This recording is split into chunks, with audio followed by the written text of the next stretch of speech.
Level up your sim racing experience with Player1 Sim Gear. Shop the biggest brands and the best range today. Player1 Sim Gear, official sponsors of MotorMotion E-Series.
Race fans, welcome to round 9 of the Player1 Sim Gear MotorMotion series. We are here in Japan, over at Autopolis. It is located near the Kamitsu village in Japan, about 30 kilometers northeast of Kyoto. So it was opened in 1990 and hosts a range of domestic and international motorsport events. Me personally, I'm not a fan of this track. I've got a PTSD from it, but I do know some drivers that really like it. Obviously, got a couple of left-hand, right-hand corners, sweeping. It is really kind of flowing. Back in 1990, 1991, the venue accepted the Formula 1 race.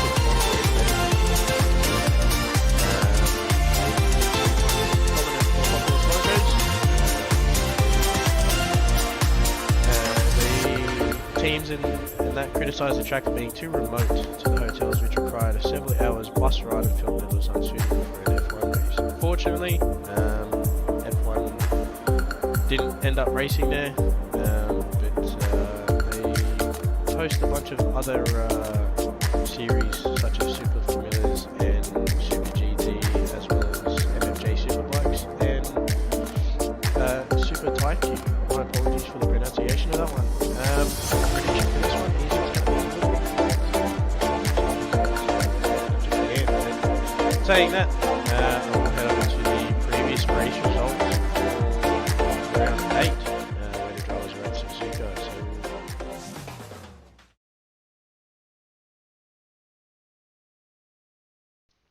My apologies, ladies and gents, I didn't have a microphone attached on this one. So we've got round 9, Group A from Japan. Last round out at Suzuka, we had Atkinson take the win for NED Racing. then followed by Ando Scott and Morgan Davies. So definitely spicing up the championship there in the pro class. In the elite class, we had Scott Barlow take out first place in that one, and then we had Scott Taylor second, and then Mackenzie in third. So that definitely spiced up the racing over there at Suzuka. Obviously, a 60-minute race. They are at Japan, so they travelled a little bit, but now they're come over here to Autopolis. Group B, we had Joinson from Scarborough Motorsport take out first, Van der Zandt second, and Parker in third. And then we had Rushton first in class with Scarborough in second, and then Robinson in third. So pretty good outing there from round 8 from the Group A and Group B lobbies. Team standings, we have Scarborough Motorsport out front on 461, followed by Gridline Racing.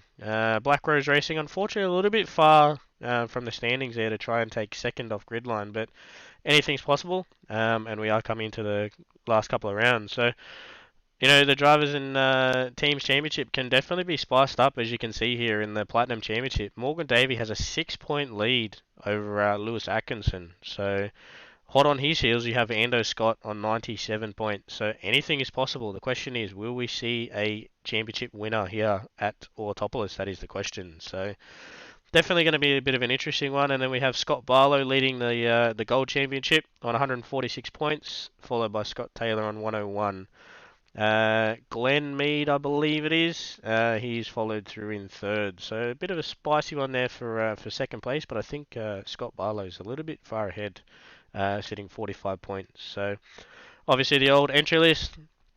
We have WTC-Racing with Wade and Aussie Taylor, Ando Scott and Scott Taylor for Gridline, Foster and Mead for Diffusion Race Engineering, Pearsey and Adard for Strike Race Tech. Obviously, going through from Daytona, they didn't have a best of runs.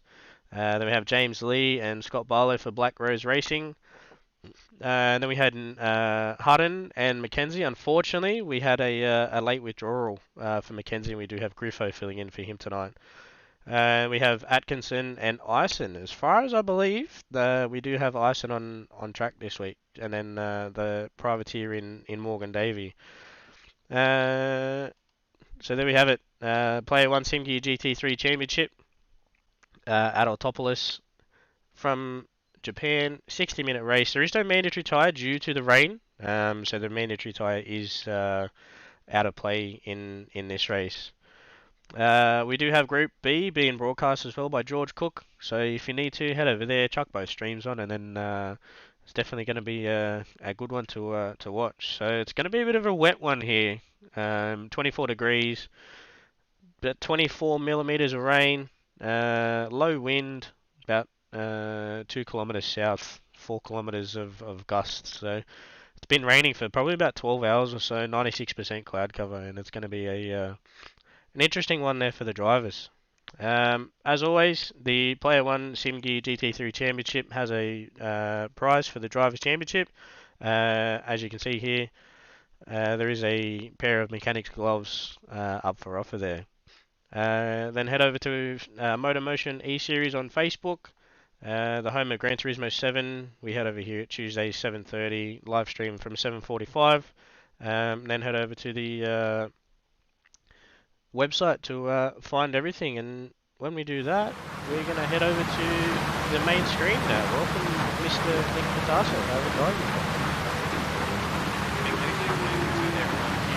MotorMotion E-Series, welcome you to the Player1 GT3 Championship, where we saw some exciting racing last time out at Suzuka. It was a bit of a shame that you couldn't join us for that one, Ryan, but it was certainly a cracker of a race there. It all came down to the last lap through Deckner 2. Andrew Scott ran a little bit wide in his BMW M6 in the exit of Deckner 2, and the tyres were running out on both BMW and Aston Martin of Lewis Atkinson.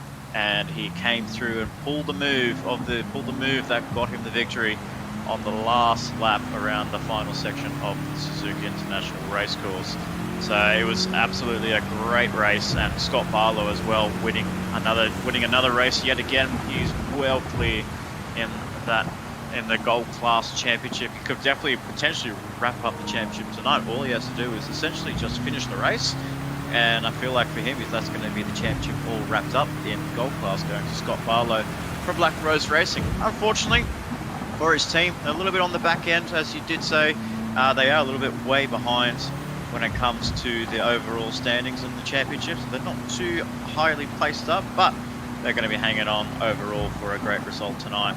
And yeah, as well, it's great to see the boys here at Autopolis. Like you said earlier, it's not your favourite track. I can attest to that for sure from back in the day.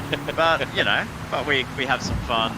I've done a few races around here myself. I don't mind the track. It's a great track, but adding the wet weather racing to it, these guys have a mammoth task. And looking at the map and looking at the cars on track, it is absolutely torrential down there. I'm surprised why they haven't called off the race or red flagged the session, the practice session, because my goodness, the conditions are so poor out there. It hasn't stopped raining all week. You said it hasn't been stopped raining for the last 12 hours. It hasn't stopped raining all weeks.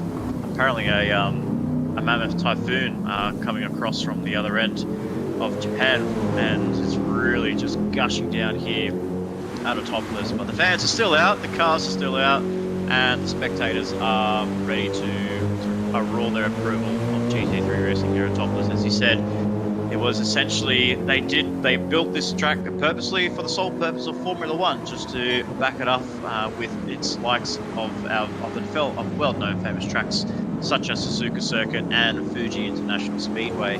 But unfortunately, the deal fell through early once it got its FIA approval. Unfortunately, the FIA said otherwise due to the lack of transportation and the lack of people getting to the circuit to and from, and the transporter as well. So not too much. Unfortunately, there we don't see a Formula 1 race, but we do see Super Formula and Super GT Racing as well. So it's great to have some action around this circuit, because where I've actually noticed as well, the air quality up in the hills, up in the foothills of the circuit is absolutely thin. The engines are going to be they do suffer a lot with the thin air high up into the clouds, high up into the mountains. But the rain, I guess in a way, is bringing a relief to the drivers this evening, and also as well bringing a relief to the engine cooling, where it might be cool around the car, it might be cooling the engines, but I guess for the drivers, they're going to be sweating buckets, Ryan, and concentrating around this circuit is going to be an absolute mammoth task. Yeah, definitely. As you said, it's hard enough in the dry, let alone the wet. And I only flew in what would be yesterday, so I only copped a little bit of rain. But yeah, it must be not ideal with all the standing water around the track. But yeah, as you said, they're going to have a mammoth task here. But I'd like to know on how much standing water there kind of would be around the track, on whether or not they're on the racing lines and stuff like that, because you know how it is. You drive a car through a puddle, it's already bad enough, but then add a lot of downforce to a car and then put it through a puddle again, and you've just got a whole new beast at hand. So I think it's what I can see at the moment as well. We've got Dids out here on wet tyres, and then we've got Anna on intermediate. So I think we're going to see a bit of strategy call going on here. Obviously, there's a 60-minute race, so there may be some drivers keeping an eye. Oh, rolls absolutely gone sideways through there.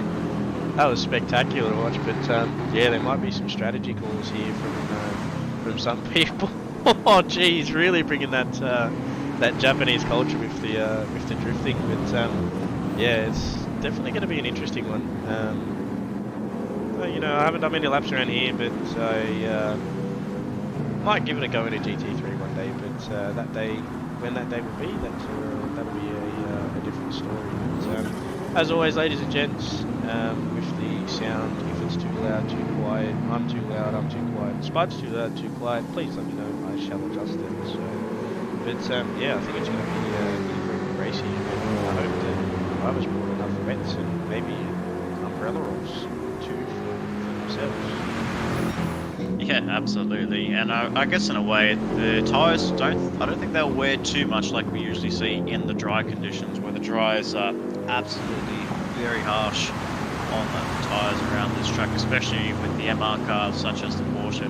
It is very hard on the tyres around here in the dry layout, but when you add water to it, it's anyone's game. And like you said, there are a few drivers trying some different strategies, and the key thing as well is the drivers that are actually on track now, is very important to capture all of this crucial data, because this data that they're going to be having in the practice session, all the practice that they've been doing during the week, always changes when it comes to race day. You don't know what the track temperatures are like, whether it's the same as your practice lobby, or whether it could be the random weather.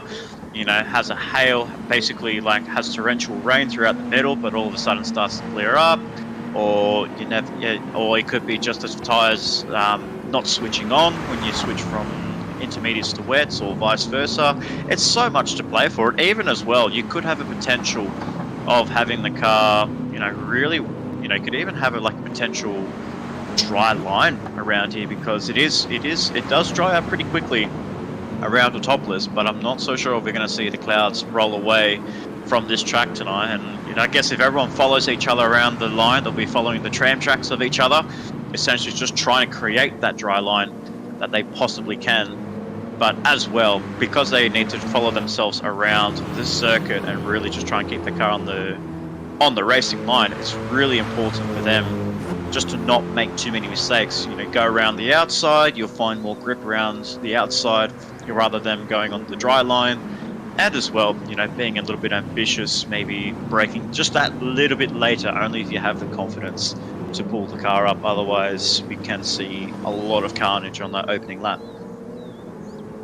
Yeah, that it takes a lot to drive a car in the wet with this much power, but then add a lot more confidence in there. Drivers trying to brake late and stuff like that, it definitely adds to it. And, you miss your braking marker by, something as little as 5 meters, you might be spearing off the track. But look at all the marbles on the side there. So, there's a lot of factors that come into play when you're racing here, and as well, throttle control is going to probably be the biggest factor around here. If it was me, I'd probably rather Monza or something in the wet where there's a lot of straights, but yeah, I think there's a lot of off-camber circuits, off-camber corners here.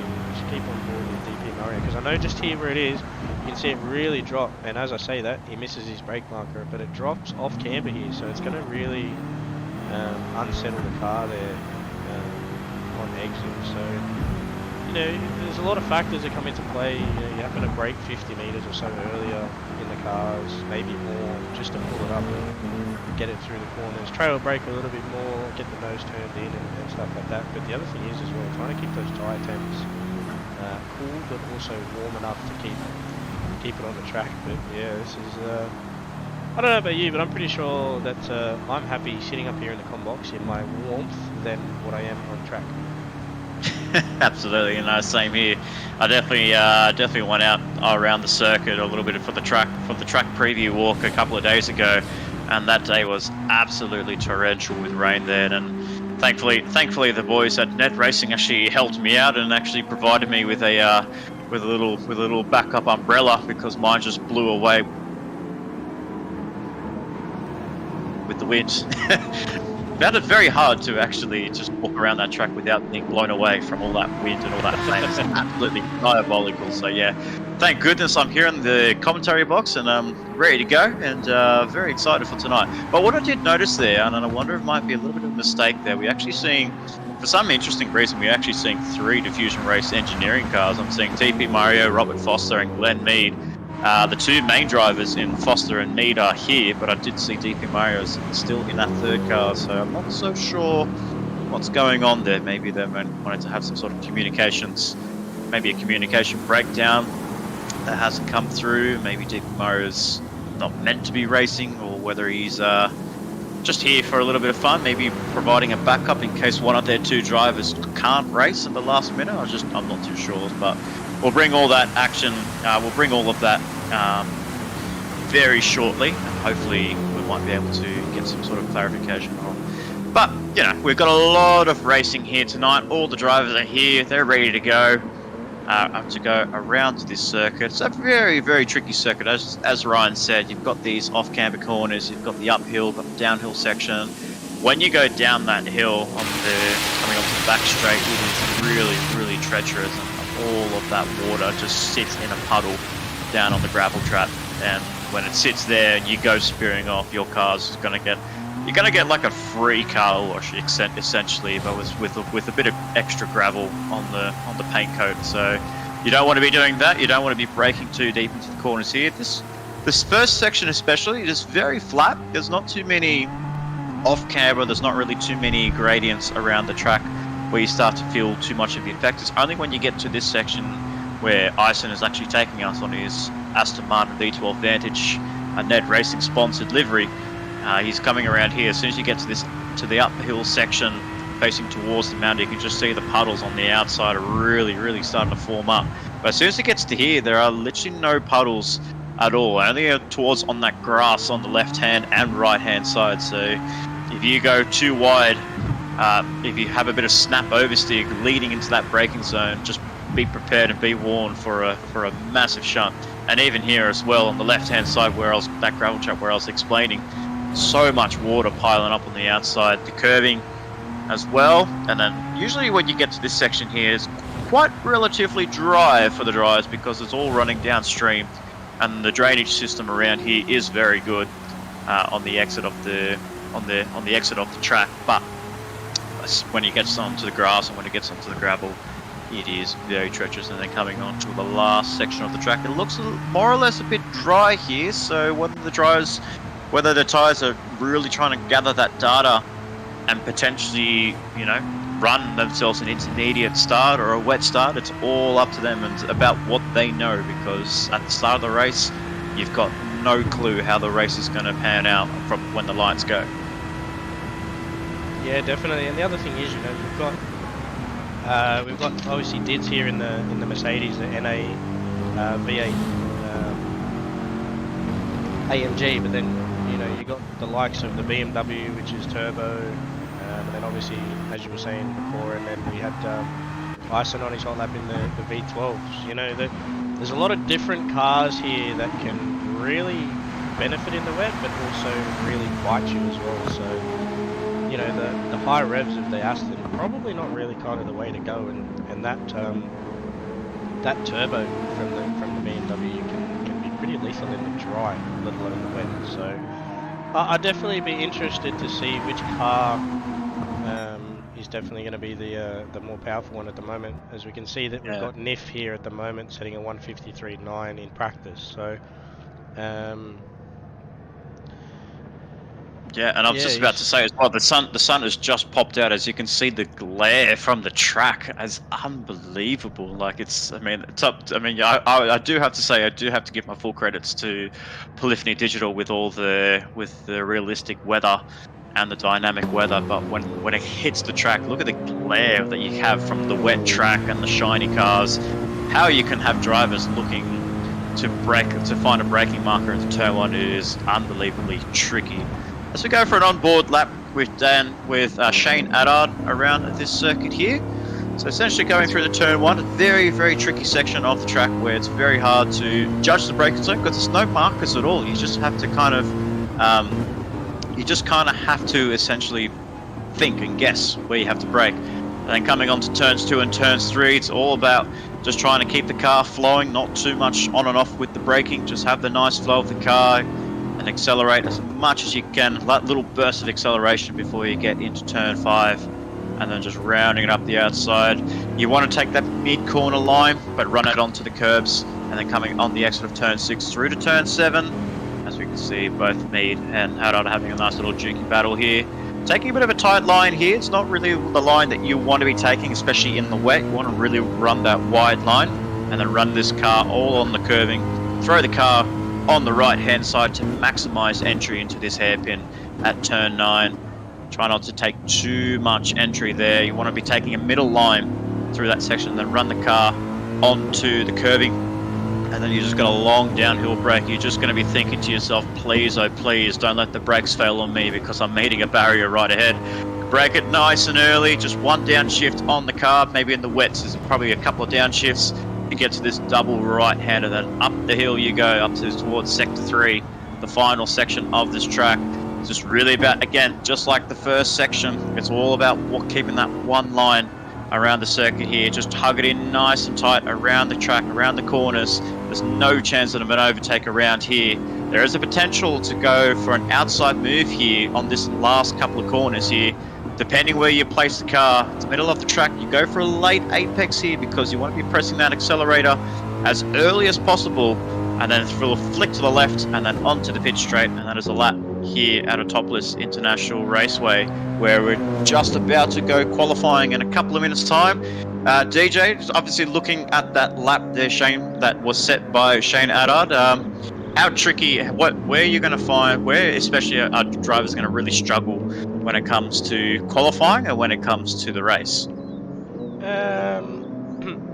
For me, probably the middle sector is where they're going to either make or break their lap, kind of where he's coming through now. So the double left-hander, you don't get this line right, you want to hang it out real wide and then come back in, but you can kind of see now there's actually a bit of a dry line forming, so it looks like the sun's peeking out. So he's actually on the intermediate tyres here, so he's probably favoured driver, but as well, the run down the hill, as you were saying, if your brakes work, you'll be right, but then if they don't, you're not going to be pulling the car up. So try and get on to, so we've got James Lee as well through, I think, this section here. If you don't get the line right, you'll either make or break a lap.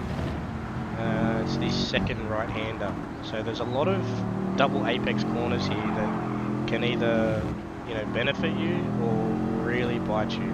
So yeah, I think they just kind of really need to maximize their car placement. It's probably the main thing, and throttle control. So try not to get on there, keep the throttles kind of constant as you can. You don't want to be like bursting the throttle, on and off, on and off, on and off, on and off. So then basically the tyres are going to be constantly gripping and ungripping. So I think I just spotted as well, Niff jumped onto the softs.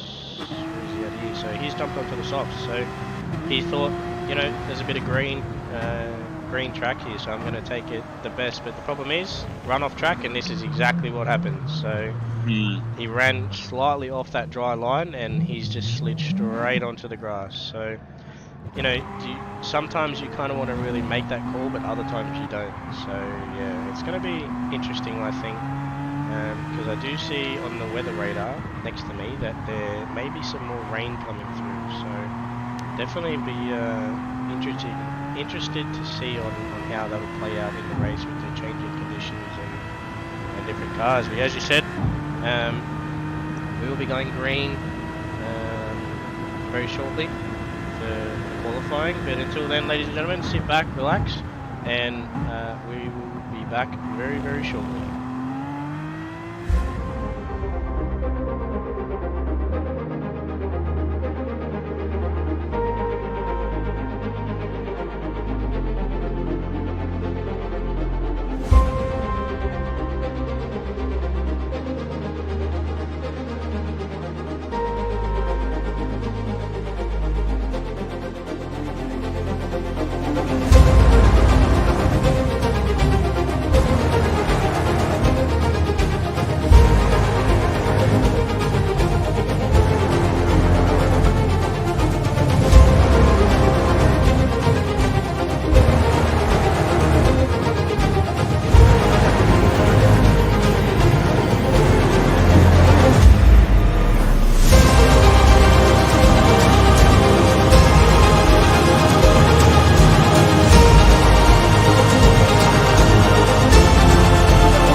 Level up your sim racing experience with Player1 Sim Gear. Shop the biggest brands and the best range today. Player1 Sim Gear, official sponsors of MotorMotion E-Series.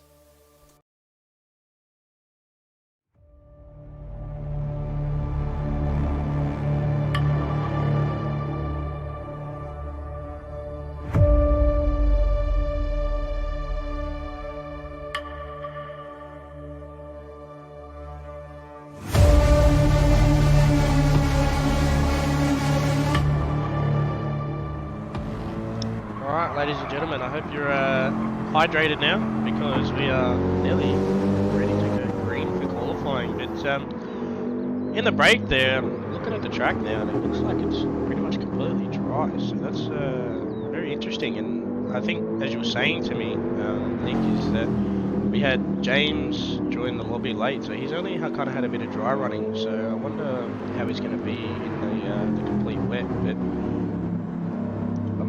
kind of curious to see if this rain's going to come back, because at the moment it kind of really hasn't. Well, it's actually holding off very nicely. So, like I said, I was very surprised that all week has been like very torrential rain, very high cloud cover, and then all of a sudden now that the rain's just started to have a little bit of a break, I just said, oh, we'll give you guys a bit of some soft tyre running and, you know, go have a bit of fun. But like I was saying, like if you know how hard it is, how tricky it is to drive in the wet weather on wet tyres around here, as soon as it gets to that dry conditions, you really start to struggle. And as we see there with James Lee in his Black Rose Racing Car 79 Mercedes-Benz AMG, it is really, really treacherous to get the car handle around this track, because the wet line doesn't disappear around this track thanks to that very thick moisture that's still in the air, and the track doesn't really dry as quickly as what is anticipated. So really finding that dry line around here, and we can actually, and like I said, we can still see the tram tracks around here. You can see the lines have been cleared up by the drivers that have been running on the circuit, that have been driving on the circuit. But like you said, the rain could come back, essentially in the last section of the race, and we'll wait and see. Maybe as soon as we go from practice to qualifying, it might be a huge torrential rain in the span of 10 seconds to run. Yeah, definitely. I'm just kind of curious to see on how it plays out over the 60 minutes. But as far as I'm aware, we should be pretty much nearly ready to go. Just waiting for the go green from Here we go. We've got the all green. So, ladies and gentlemen, we're about to go live for qualifying here at the fantastically spectacular Autopolis. It is very nice looking scenery around this track. I will give you that. That's probably one good thing that the Japanese tracks do have around them. They are very spectacular in their scenery around them, with the hills and mountains and stuff. Yeah, absolutely. And you know, the fans that come to the races here in Japan are very die-hard fans. Essentially, they love this. They love racing around here. They love supporting their local series of whether it could be GT, Super GT Racing, Super Formula Racing, even now the Player1 GT3 Championship. So everyone, they all come out in their thousands and like tens of thousands around the circuit, and they put on such a great show. The organisers have done a fantastic job getting us here at MotorMotion onto the track and ready to go. Despite the treacherous conditions, we're still here ready to go, as we have Andrew Scott in car 787, the familiar name in Ando 787, leading the way in the wet conditions. He's not really, well, I know him personally, on a personal level, he's not really one with the wet conditions, so wet racing is usually not his forte compared to dry racing. So because I guess in a way he can't use his nickname as a tyre whisperer around this circuit here. You can listen out for the tyres, but the one ear you're listening out for tyres, and the next ear you're just hearing that rain just pelting down on that sheer carbon fibre body of that BMW M6. But he's leading the way in that elite championship. So if I go back onto the results standings, as we try to bring up my information as quickly as I can so I don't hold up the coverage. I believe he's sitting P3 in the championship. So yeah, he's only third in the championship, in the elite class, and between the three drivers essentially that can take out this elite championship, Morgan Davey, the privateer driver here, sponsored by Deeds Brewing.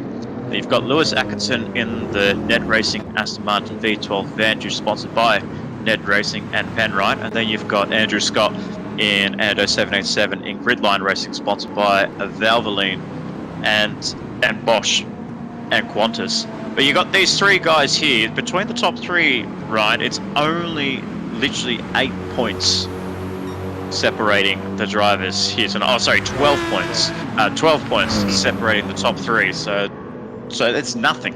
Like, literally, a race victory here tonight for any of those three drivers can be a huge stepping stone when it comes to the last round out Mount Panorama in 2 weeks' time. Yeah, definitely. Obviously, I wasn't here for the last round. Unfortunately, I was away on holidays, but we had Joel jump in, and I didn't get a chance to watch it, but I did hear it was a bit of an interesting one. But I think Lewis Atkinson closed that gap down to Morgan Davey due to winning at Suzuka. So obviously, last round out we had Lewis win, Andrew Scott come second, and then Morgan Davey third. So realistically, Lewis closed that championship gap down quite considerably. Yeah, that's right. Last round out at Suzuka, so you know it's definitely spiced up the championship. Having here, you know, there is the potential for someone to win. Granted, where the other two drivers finish, but you know I'm not liking the chances of anyone wrapping it up at the moment in the elite class. But yeah, it's definitely going to be an exciting one. But we've got Lewis right behind Ando here, so I don't know if that kind of is really what you want to be doing in the wet. Because if Endo runs wide or Lewis gets a better run, he's really going to be needed there. But yeah, it's going to be interesting. Obviously, rolling start as well. Here, probably it's going to be more a blessing than a curse here with a rolling start. But watching here, Lewis has a lot more control over the car than what Andrew Scott does. So he's more or less placing it on the wet line, getting really at bay with the car and kind of straightening those exits. So yeah, it's definitely going to be a bit interesting on how they're going to finish. But as I say, that he comes through with a 158.042 with Andrew Scott with a 159.8. So he really benefited from that slipstream there. Yeah, but as I not say just that, Morgan Davey jumps up the front with a 156.8, so that's 1.2 seconds faster.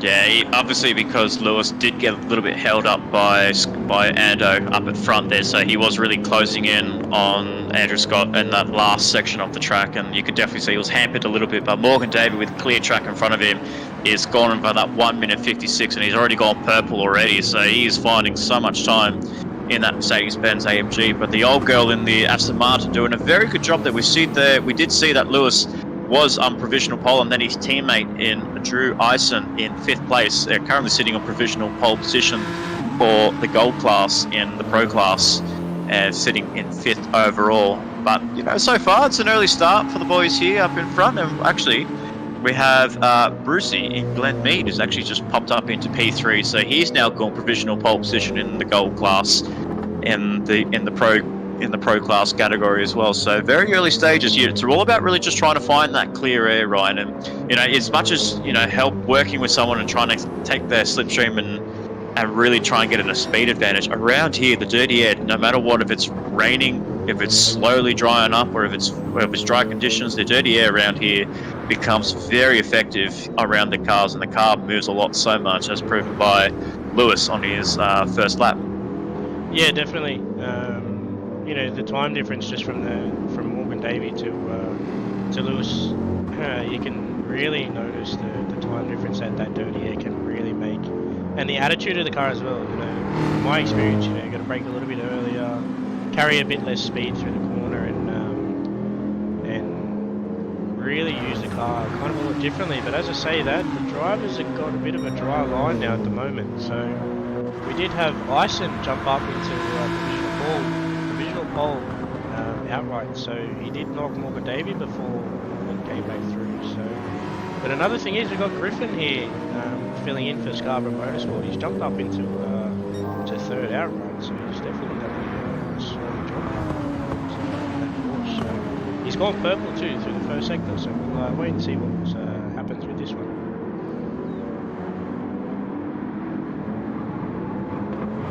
Starting to come on the back there of Scott as well. So probably not what he wants. Granted, he went quicker through sector 1. So Yeah, absolutely. And I guess, you know, as we said earlier with the dirty air effect, if you start following a car too much, as we see Griffin have a really good run there, you don't want to really put the car on the inside, because not only does that compromise the entry into this undulating hairpin, it really compromises your lap, as he actually sees he's gone personal best. So he was on a purple sector. He has gone clear of Scott Taylor, and now he's got some clear air, but right behind Drew Ison as well in the Aston Martin, right behind him. He's also going to be hampered within the car 188 behind the slower Scott Taylor, but no, by no means is he slow at all. He's sitting 4th overall. He's well up there. And you know, with the lead driver in the provisional pro class in this session so far, oh, as he just takes too much throttle, and that's him with some damage, front splitter damage, front right suspension damage, and that's going to be him going back into the pit lane for some repairs here. And actually, one thing we haven't really mentioned about, Ryan, is the pit entry around Autopolis.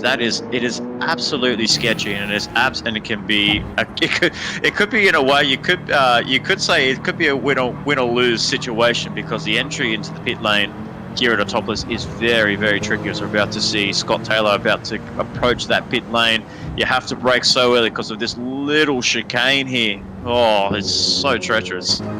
Yeah, look, I haven't been one to know to get in there clean.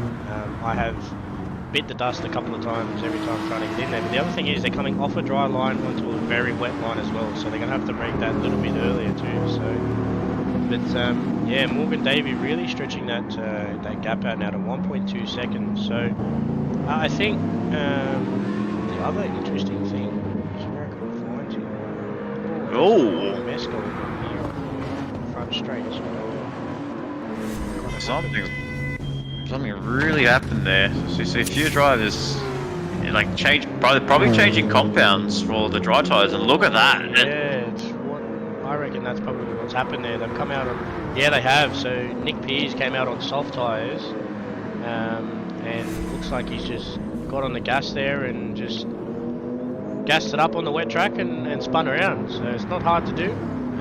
10.5 minutes to go. The drivers are obviously feeling like they can chuck some softs on and get a quick lap in, but yeah, unfortunately kind of ruined his run there, so we had to reset to the pits, and now he's got full fuel and fresh intermediate tyres, so probably not what he wanted down here in ninth place. But one thing I want to look for is Mr. Ando down here in 13th hour, but he is on softs, so maybe he's having some tyre whispering things and knows something that we don't know, but yeah.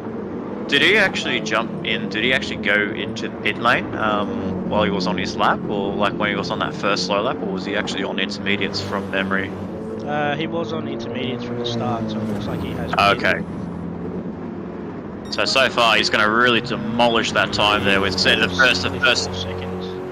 Yeah, so it is definitely time for the dry tyres, and as you saw there on the telemetry, that it is starting to dry up, and we can definitely see that through these tram tracks here. The dry line is forming, so the time is now for all the drivers to jump in the pit lane, put on those soft tyres. But you can see there, everyone's really struggling to get out of that pit lane, Ryan. It is so treacherous, it's so wet going onto the pit exit. Even just like a small touch of the throttle on your car, and it absolutely just goes sideways, as we saw a few minutes ago with multiple drivers getting caught out on that wet patch on dry tires.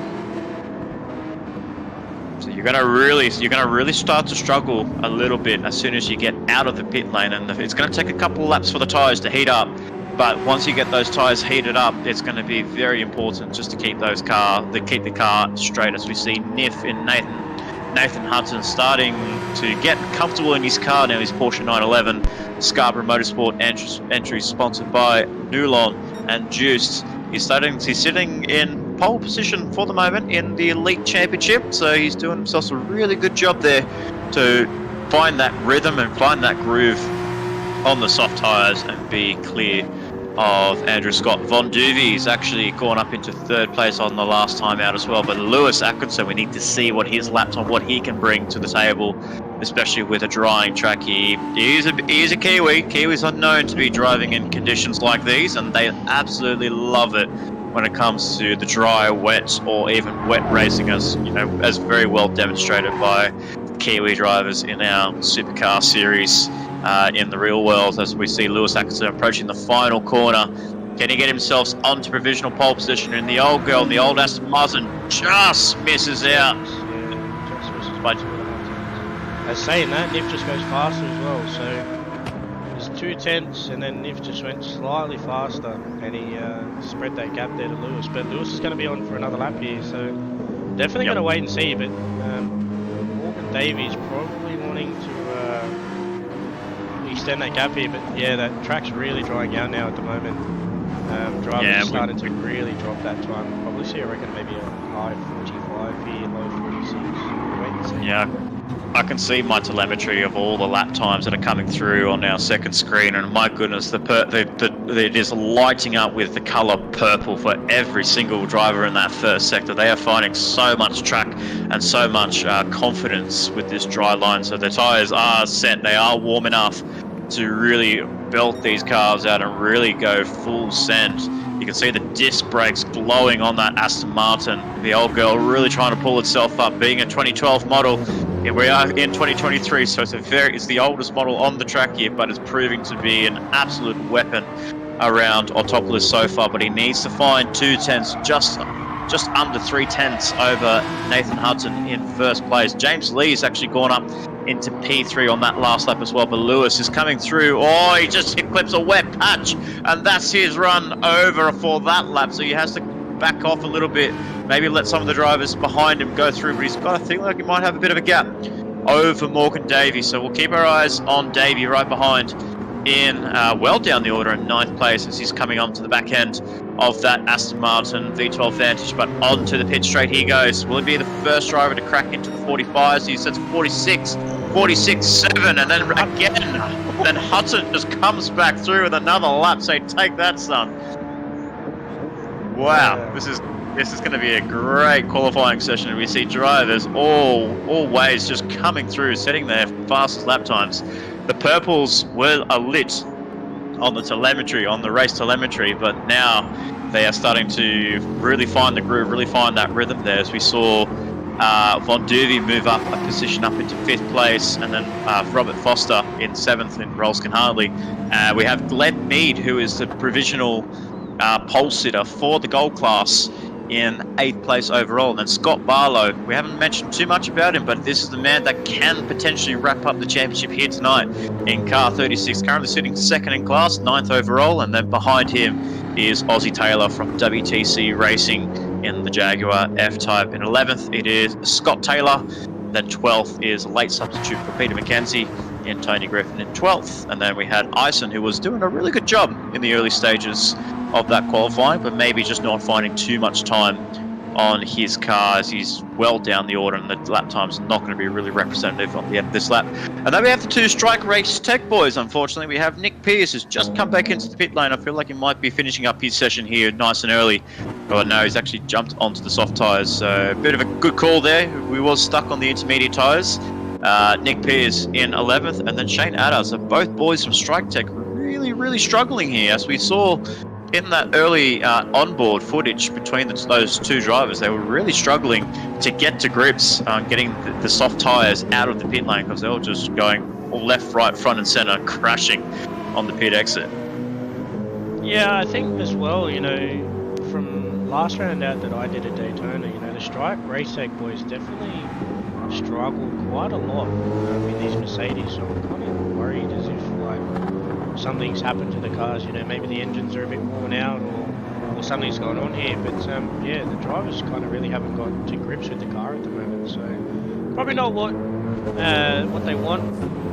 Just Nick Pierce getting out of the way of the hand over there, very nice work. But yeah, it's definitely sad to see that both drivers are down here at the moment, so, you know, we do know the potential from both drivers, but I definitely don't think it's 14th and 15th, so hopefully they No, can find some race pace. But yeah, not looking good at the moment for these two guys. But it looks like here, Atada hasn't had a clean lap. He's had 207, 231, 209. So, you know, I think maybe he's run off track and stuff like that. But by the looks of it, his wipers have come back on again. So the rain has started to come back down. So these drivers are definitely going to start struggling on those soft tyres now. So.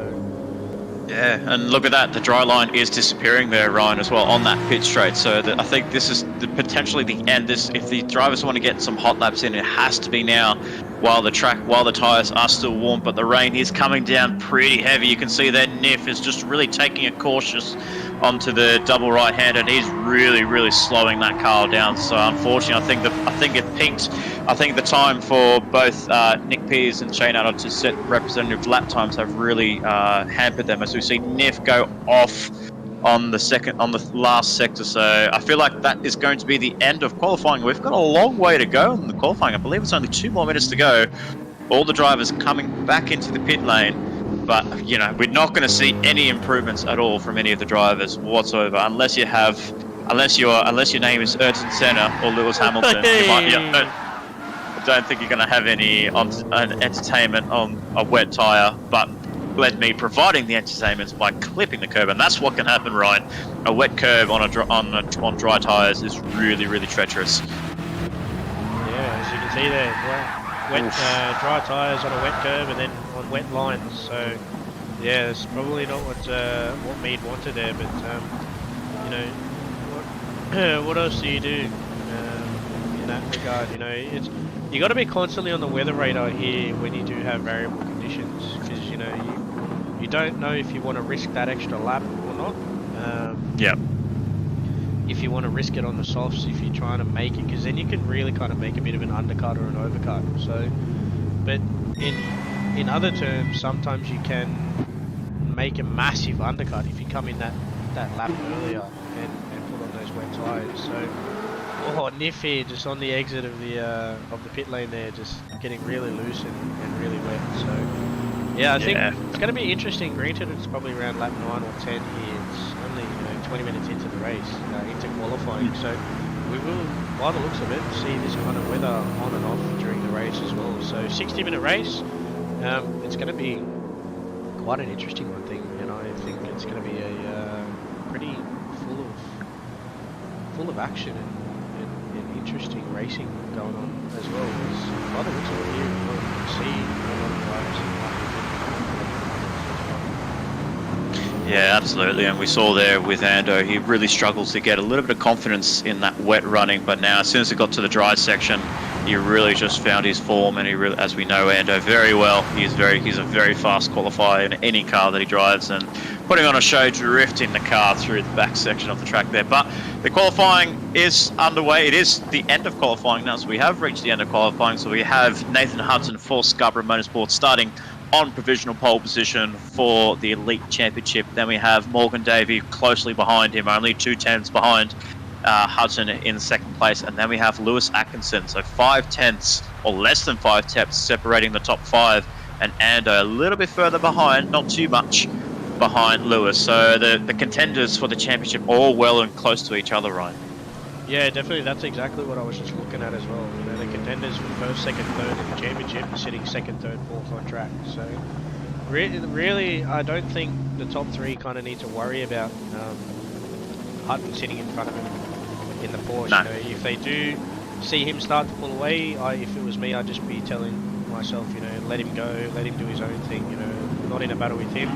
I'm in a battle with the other 2 cars around me. So yeah, it's definitely going to be an interesting one, and it's always a fun one to see when you get an extra driver that's not in the championship fight, battling with drivers that are in the championship. So, you know, you've probably had that yourself multiple times. I've had it myself as well. So, yeah, it's an interesting one, but it's also quite a bit of a pain at the same time.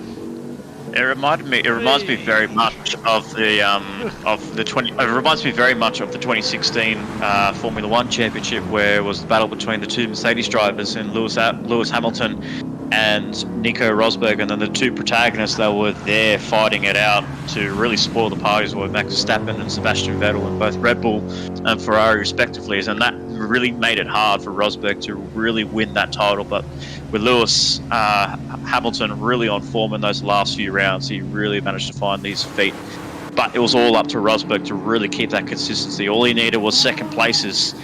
I believe it was from round 13 or 14 all the way up to the last round in Abu Dhabi. He just needed to finish P2 every race, and he didn't have an easy championship at all with Max Verstappen, Daniel Ricciardo, Sebastian Vettel, Kimi Räikkönen, all the names that you have, the big heavy hitters in Formula One. It really makes it very tricky. So Hudson is especially playing that, but he's on pole position, so he can definitely run away at the start of this race and just leave the battles for the rest of the contenders in the Elite Championship. But also, we will go to the Pro Class Championship as we have Glenn Mead in Big Brewster Shark starting on pole position in the Gold Class Championship. So he'll be lining up 8th place overall, but first in class. And then we have Scott Barlow in 2nd, potentially that's going to be getting his championship sealed up tonight, fingers crossed, touch wood.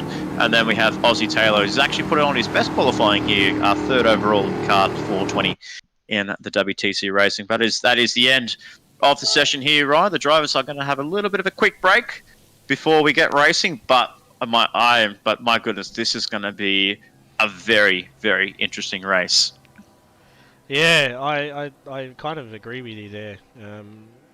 Variation of weather mixed with variation of cars, drivers, etc. You know, especially when I think the drier weather comes in, drivers start to go on the softs, and then they start trying to make moves while you're on the wet line. It's going to kind of spice it up a little bit, I think, because it's going to be very interesting. But as you run through the grid here, we've got Attard on front row.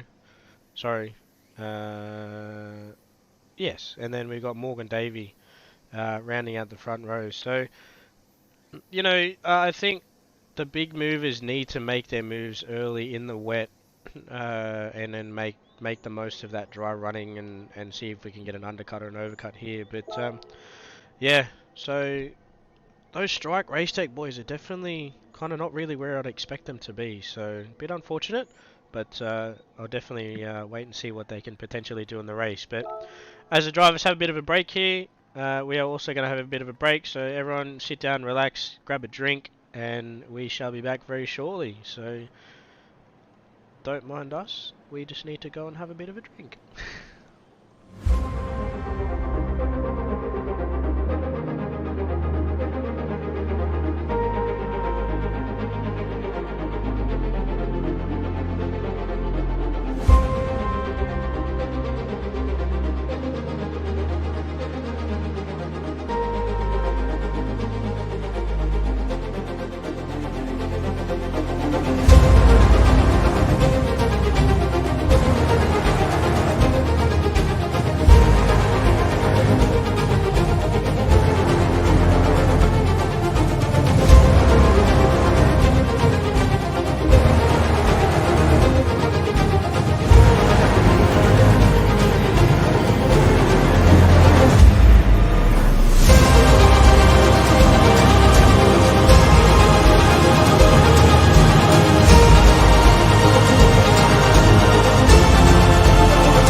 Level up your sim racing experience with Player1 Sim Gear. Shop the biggest brands and the best range today. Player1 Sim Gear, official sponsors of MotorMotion E-Series.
Ladies and gentlemen, we are back and we are pretty much ready to go for this 60-minute race here around Autopolis. So sit back, relax, and we shall spice things up a little bit, because I just finished having a snack pack with some chili sauce, so that was a bit spicy.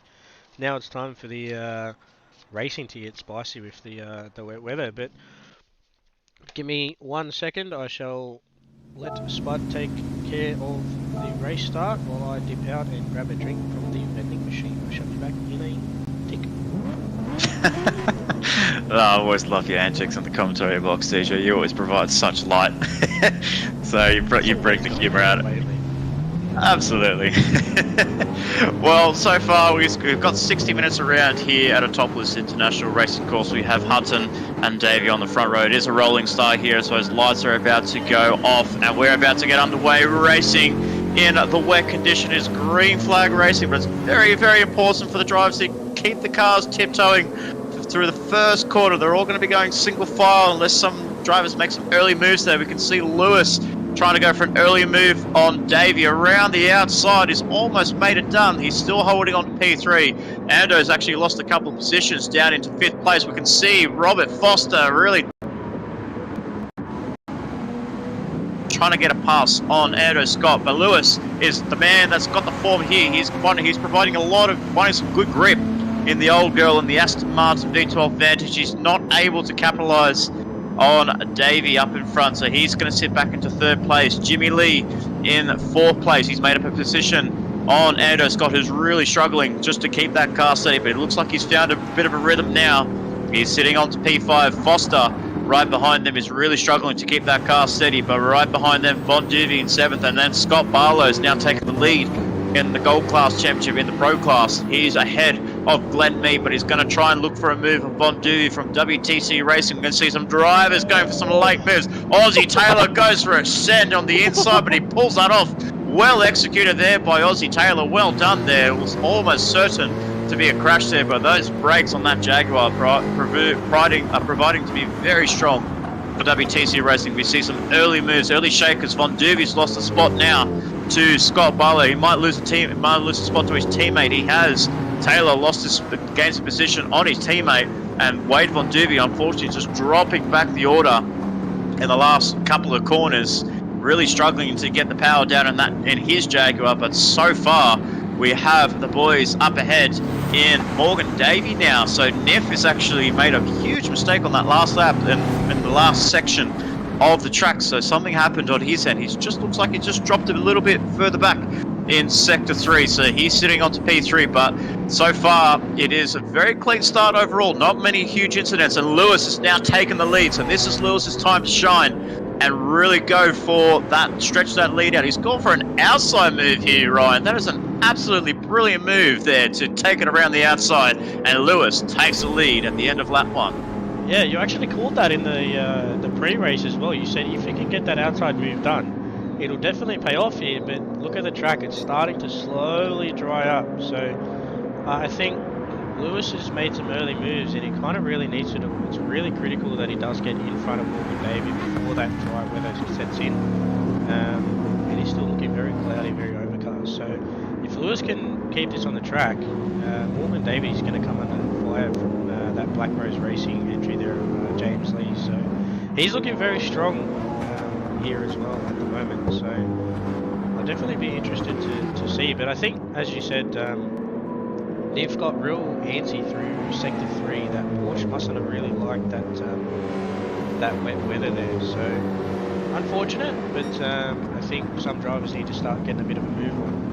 One driver being Ando. So I think we really need to keep an eye on Ando when that track dries up, because we know how quick he is locally. And then chuck him on some dry tyres in a pack, and it really makes some moves. But yeah, the big mover as well was Scott Barlow. Then for the lead in that pro class. So he made some early moves, and he's definitely put a little bit of a gap here to Ozzy Taylor, but Ozzy's not really letting him go at all. So the drivers are probably looking to jump onto the softs in the next lap or two, I reckon. If my prediction serves me correctly, you're looking at that weather radar on the left hand side. But yeah, so Lewis has gapped Morgan Davey by about 1.3, but then that AMG's really got some straight lines pace over that Aston Martin. That's pretty incredible. Yeah, we saw the pace differentials between both Aston Martin, the BMW N6, and the Mercedes AMG. The Aston is really lacking top end, and maybe that's because of the 11-year-old engine and chassis that this car is providing. It's not able to provide it so much top end speed, but it's able to withstand it through the corners. And we can see here, you can see that gap really start to extend out a little bit between Lewis and Davey through the corners there. So he's finding a lot more confidence around this infield section and towards the back end in Sector 3, but when it comes to that pit straight, he will lose a couple of tenths there. But as you saw there, we've seen a couple of movers there. So James Lee's actually made up a few positions up into P3 starting from P5, and then the biggest loser, unfortunately, is Hudson in the Scarborough Motorsport Porsche 911, as he's well down in 4th place. But like you said, you've got to keep an eye on him, you've got to keep an eye on Andrew Scott.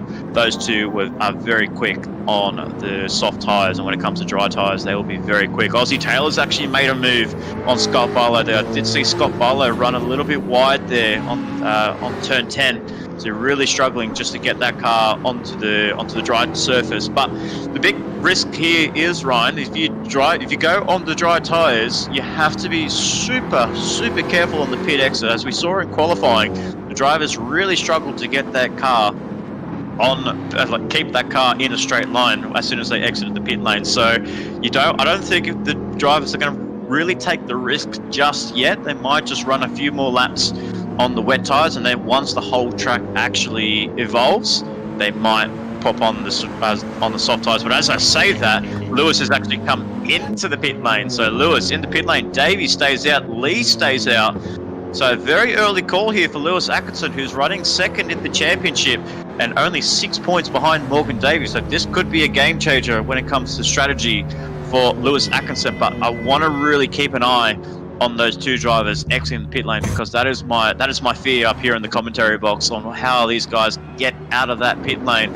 You're really just tiptoeing there. He's got the traction control full on hot there, and he's done a very nice job there for Lewis Atkinson. And now it's time for him just to keep that car on the dry line. Don't run too wide, because otherwise any advantages you make will be gone within a heartbeat. So let's keep an eye on Lewis's progress as we look back up towards the front there. Morgan Davies stretched that gap out to about 2 seconds over James Lee, but James Lee really finding his feet here in these intermission conditions here between the wet and dry. But so is Morgan Davies, gone purple in Sector 2, and so has James Lee. So the two boys in the Mercedes AMG really finding some great pace.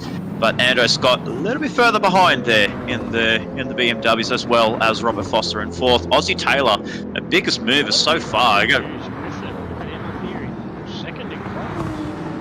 Yeah, there you go. So the substitute driver in Griffin and Nick Pearce as well has actually made up a few positions as well. Maybe that's obviously because a few drivers have come in to the pit lane but as well as I see a Jaguar go off, that is Von Duvey. Scott Barlow's really lost out a lot of times. He didn't come into the pit lane, so that's what I thought. I thought he came into the pit lane. As you can see there, Von Duvey just takes that corner a little bit too much aggression there, and he's again really struggling on the wet surface there. Look at where he is now. He's caught the pack already. Oh and wow! He's hit already too. So. He's made, yes, correct. So Lewis has made a pit stop here. I was wondering where he came from and how fast he would move up the field there. And he's just come through blazing here, Ryan. He's right on the back end of GLR Scotty, but the crucial thing is he needs to stay on that dry line to make the move. He's touching the wet patch. He can't make a braking maneuver into the first corner on the wet patch. He's going to definitely outbrake Scott Taylor, but can he get the hard car hooked up into turn 1? He has, and that is a great move there by Lewis, and he's sitting very pretty. He's made 5 seconds on Morgan Davey in just that one lap. He came out, it was 23.5 seconds. He's now sitting at 18.2, and that is dropping massively. But the other thing is Lewis needs to be keeping an eye on that weather radar. He needs to notice when that wet weather comes in, because this undercut that he's done here is now down to 16.7, so he's pulled another 2 seconds off. But yeah, he needs to keep an eye on that weather radar. That's going to be the critical thing. So I'll be definitely keeping an eye on Lewis in probably maybe 2 laps or so. That's a very good point there, because as you saw in the qualifying session, it's very similar to reminiscent of what we're seeing here in the race, that it started to rain. You know, I think we started to see rain with only 2 minutes to go in the qualifying, or a minute to go. So Lewis really needs to get a step on use these dry tyres to his advantage here, because I feel like the drivers ahead of him might be running that strategy on staying long and waiting for that rain period to come. So it's really important here. Lewis has to now get past his teammate in Drew Ison, so it won't be tricky for him to get past Drew in the other NED Racing car 188. So he wants to try and move out of the way too much. There you go. Whoa, a little bit of almost contact made there. But now, as I say that, the different strategy here, Morgan Davies come into the pit lane. So he's wearing on that dry circuit. As soon as we've seen this dry up, these tyres have absolutely taken a beating. Oh wow. So yeah, that's absolutely. You'll start to see this tyre wear now absolutely go through the roof. But Lewis here is in turn 1, and Morgan Davies just coming out of the pit lane, so he's made a massive undercut. Yeah, that's worked perfectly for Lewis, and we saw there Hutton was actually closing in on Morgan Davey going into turn 1 there. He almost nearly made a move there. He's about to make a move going into turn 2, so the tyres are not up to temperature for Morgan Davey, while Niff's got his tyres, the pressure's up, so there's almost a little bit of contact between the two drivers, but they've managed to hold on. Some great respect there between the two drivers. It almost got close and hairy for the championship leader, Morgan Davey. Hudson is here, racing for pride, racing for great results for Scarborough Motorsport. He's actually doing his best to really try and propel that team up towards the pecking order, because they are actually leading the team's championship in Scarborough Motorsport. So not only is he fighting for pride as himself, but he's trying to get some crucial points for the team here. So a move on Morgan Davey almost makes a move very, very similarly up to what we saw Ozzy Taylor there. Lewis Atkinson again on the move, again up into P4, and the gap has closed to Ando Scott massively. We're only about 4.4 seconds. 4.4 seconds to Ando, and he's closed that massively. Ozzy Taylor just runs a bit wide there. It must have got a little bit tapped there by Lewis, and maybe a little bit of a push to pass there, but there's not much you can do when you've got such grip advantage. So Lewis up into P3, Ozzy Taylor demoted down to P4, but as you said there, and as I can see through the comments section from Pat Haynes, essentially once you start running these tyres, you start to cook the intermediate. So as we saw there with Morgan Davey, and now we saw there with Ozzy Taylor, his tyres are absolutely shot. So he's praying for the rain to come back very soon. Yeah, definitely. I think Ando, as well as Mead, they're both, Foster are definitely hanging for that rain to come, but that's the problem. Lewis has fresh softs, but Ando and Foster have burnt out intermediate tyres. So, if it was me, I would be definitely off these intermediates or wet tyres, because look at this undercut that Lewis has got. So he's got... Look how much time he's gained. Yeah, so he's got essentially one pit stop. he's done a pit stop and Ando hasn't. So he's already caught him in a period of what would be 2.5 laps, and he's now about to take the lead from Ando. But the problem is he's trying to stay on that dry line as best he can as he starts to go up the inside here into the hairpin. Yeah, it was a gamesmanship that Ando had. He nearly shoved him off onto the wet part there, going on the exit of turn 11 and the exit of turn 11. So really trying to play that gamesmanship. But he's back in the lead, is HC Lewis. So what a remarkable pit stop there. That was a great pit strategy call there by NED Racing, and for Lewis to get onto those dry tyres as quickly as they can. Contact between Griffin and Davey, and that's not what Davey wanted. A little bit of a push to pass there on Tony Griffin, and that actually opens up the doors for James Lee to make a move on Griffin. As we see there, a few drivers really staying on those intermediates, waiting for the rain, for the second part of this rain burst to come through. Ando and Foster especially are just waiting for that rain to come through. We don't know when it's going to come or how hard it's going to come. We'll find out shortly. But Lewis, what we do know, Lewis 4.3 clear of Andrew Scott and Robert Foster in second and third, who are yet to pit and have not jumped off those intermediate tyres. And right behind them is Niff as well. So he's flying through in that Porsche 911. As we see there, his teammate and Tony Griffin's coming to the pit lane. He's about to make a move on Ando on the entry to turn 2 and 3. Can he make that move? He's really trying to stick it up to the inside of Ando. Ando's going to try and push him onto the wet patch as much as he can, but he can't do it. He has to give up that position.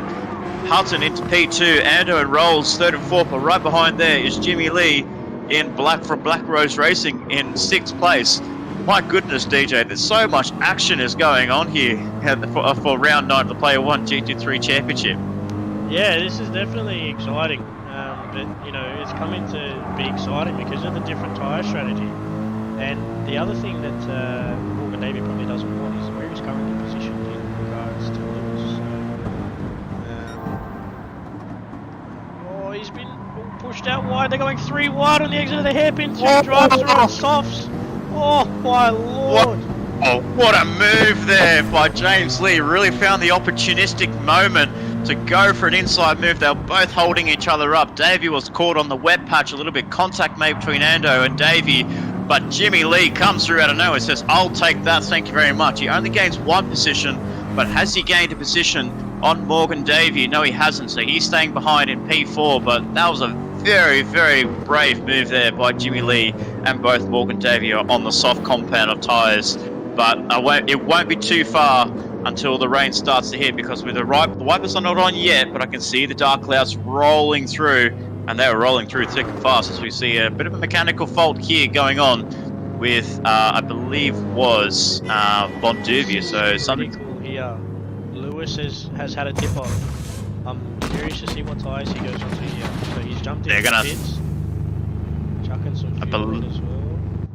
It could be the intermediate tyres, because I did see that graphic there. It is, yeah. Intermediates. It's gone cloudy again. So this is the other thing as well. Morgan Davey's on soft, so he's stuck out for another lap. And if he cops that rain, he's only, where's he at? He's at turn 4, turn 5. So this is going to be a massive strategy call here by Morgan Davey. Those wipers have come on again.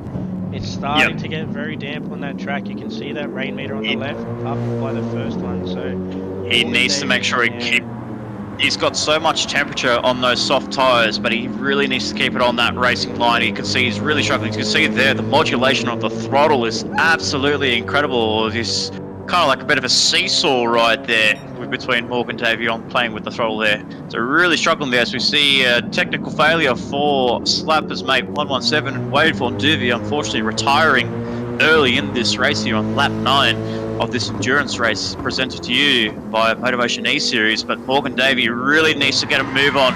Oh, he's on a spin! He's just he's cleared the curbing there. Has he saved it? I think no, he hasn't. He's actually gone onto the grass there. So, wow, what's going on here? Davey's gone down the hill at turn 12. I believe he just clipped the curbing here, not this part, but the second part. Yeah. Oh, that is the track. That's massive. No. That is massive. Your championship leader making a huge mistake here at round 9 here, and Lewis is on the tyre strategy from the gods in second place, about to take that position away from Morgan Davey, because Davey has to come into the pit lane. I think he had about 17 seconds on Lewis before that mistake there, and that's come down massively to to just under a second now, close to a second between the two boys. And yeah, that's going to really affect Lewis, because not only is that going to hurt Davey in the championship, it's going to affect him throughout the whole race. He's got engine damage on the pit entry as well. So that pit entry there on those softs has really hit him.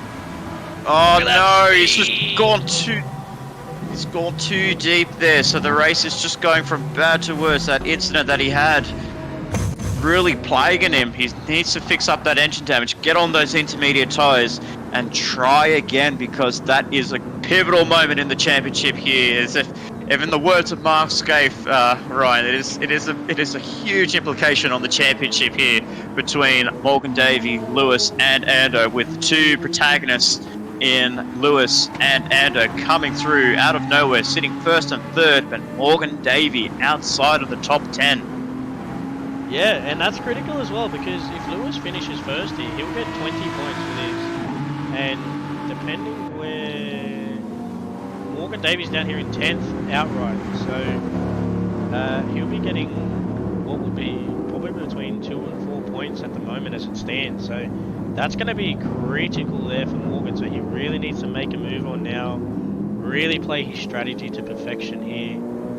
This 3-second penalty, probably not what he wants, but yeah, that was a massive moment there from that Morgan Davey. You can see, I think all he got, he didn't really kind of touch the white line. All he got was a little bit of a wet patch, and that because the car, you're turning right, you put all of that load on that left-hand rear tyre.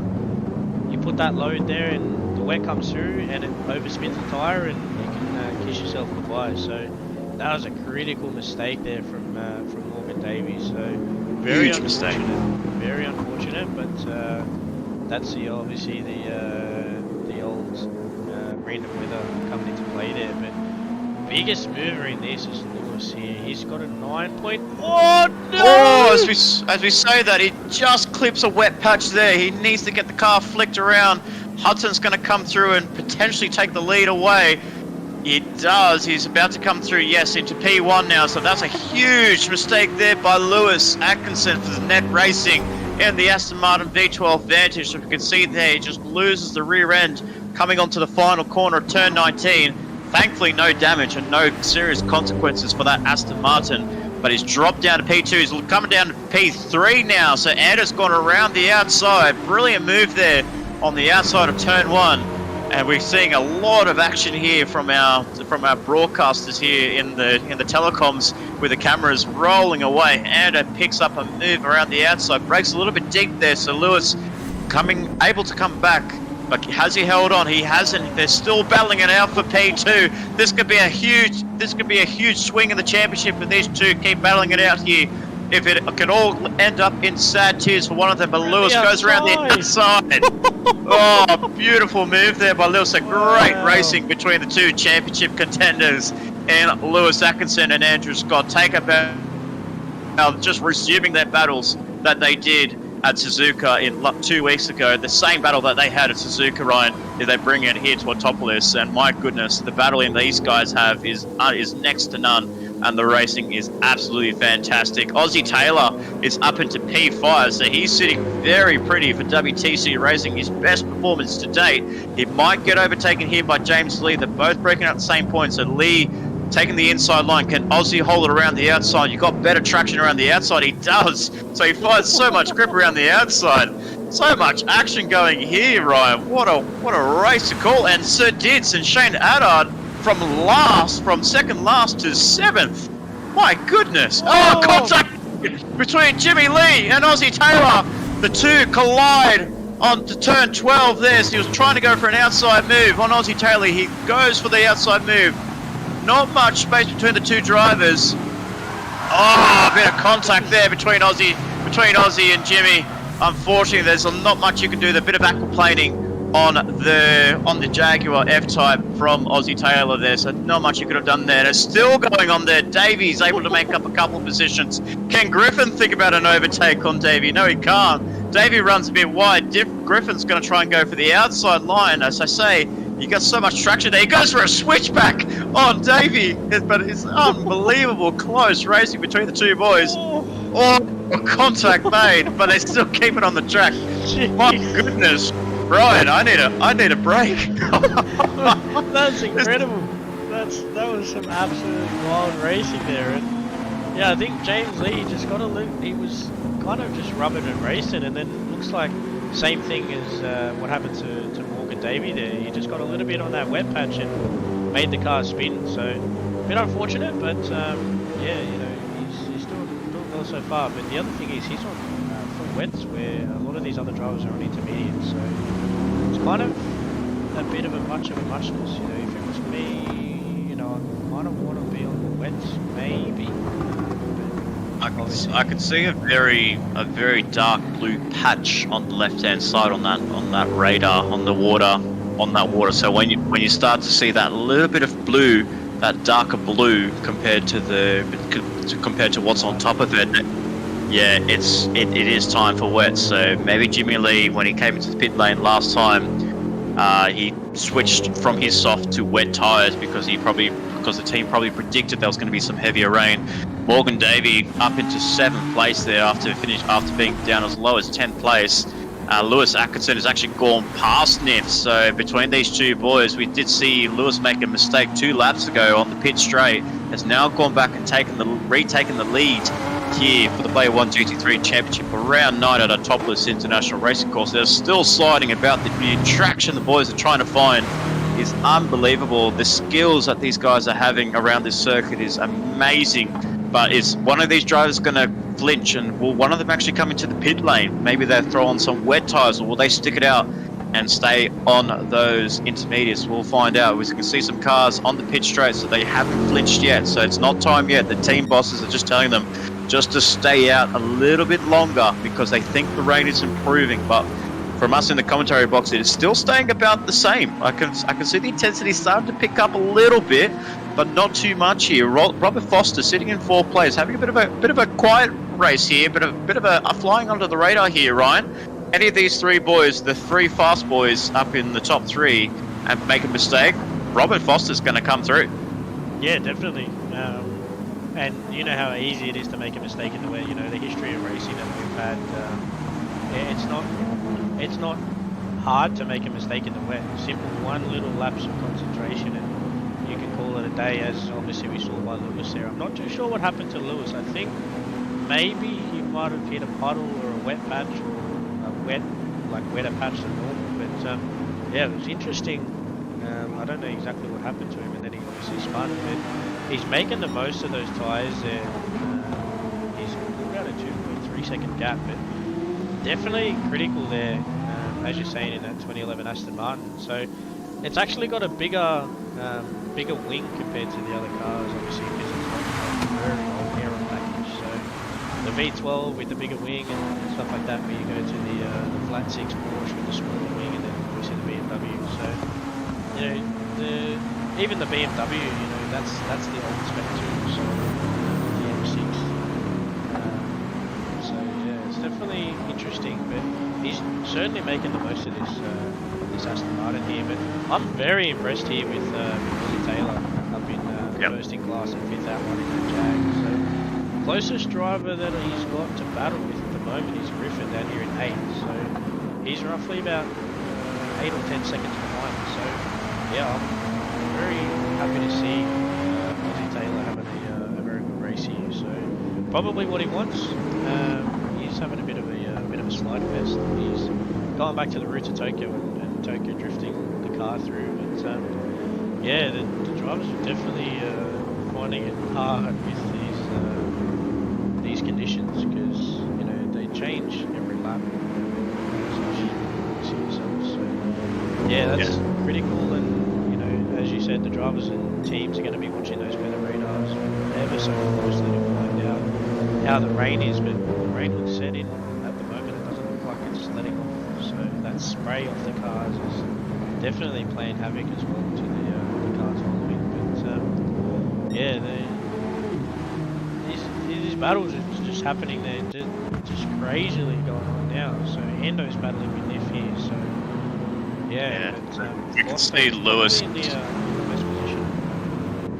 Yeah, we can see Lewis has really stretched that gap on that last lap, so he's really brought that up to about 3.6 over Hutton in second and Scott in third. So, as you said there, Aussie Taylor, putting a great performance there for WTC Racing. Unfortunately, his teammate in Bonduvi suffered with a retirement with a mechanical failure in the WTC Racing car 117. So unfortunately, we parked out in the garage. So it's all up to Aussie Taylor to fight for his own race, fight for pride. He's really struggling to get the traction down on that Jaguar. The Jaguar not really liking these conditions here, but it's holding on very nicely. Jimmy Lee's about to get overtaken by Morgan Davey on the inside line. He gets it done very nicely there. So Morgan Davey back up into 6th place. So the gap between Davey and Lewis is roughly about what we're looking at, about 25 seconds, 24 between the two drivers. Because it'd be very close between Davey and Lewis. So yeah, we're looking at about 25 seconds between.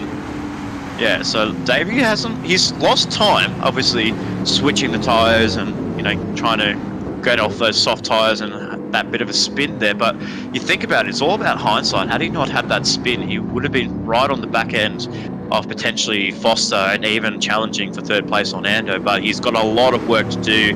The next driver for him to make the move on is on Aussie Taylor in 5th place, who's sitting 1st in class. Reminding you, ladies and gentlemen, we are running the Elite and the Pro class there, with Aussie Taylor in 5th place, 5th overall, but 1st in class with car 420. So it's a great performance there by the Jaguar driver. But Morgan Davey needs to get past him. He's really struggling to get that traction down there, and he's like us, right? He's on the controller and he's having a good old time on the joystick there. So Aussie Taylor really having a fun time here. He's sitting, as I said, 1st in class. His next contender is Tony Griffin in 8th place.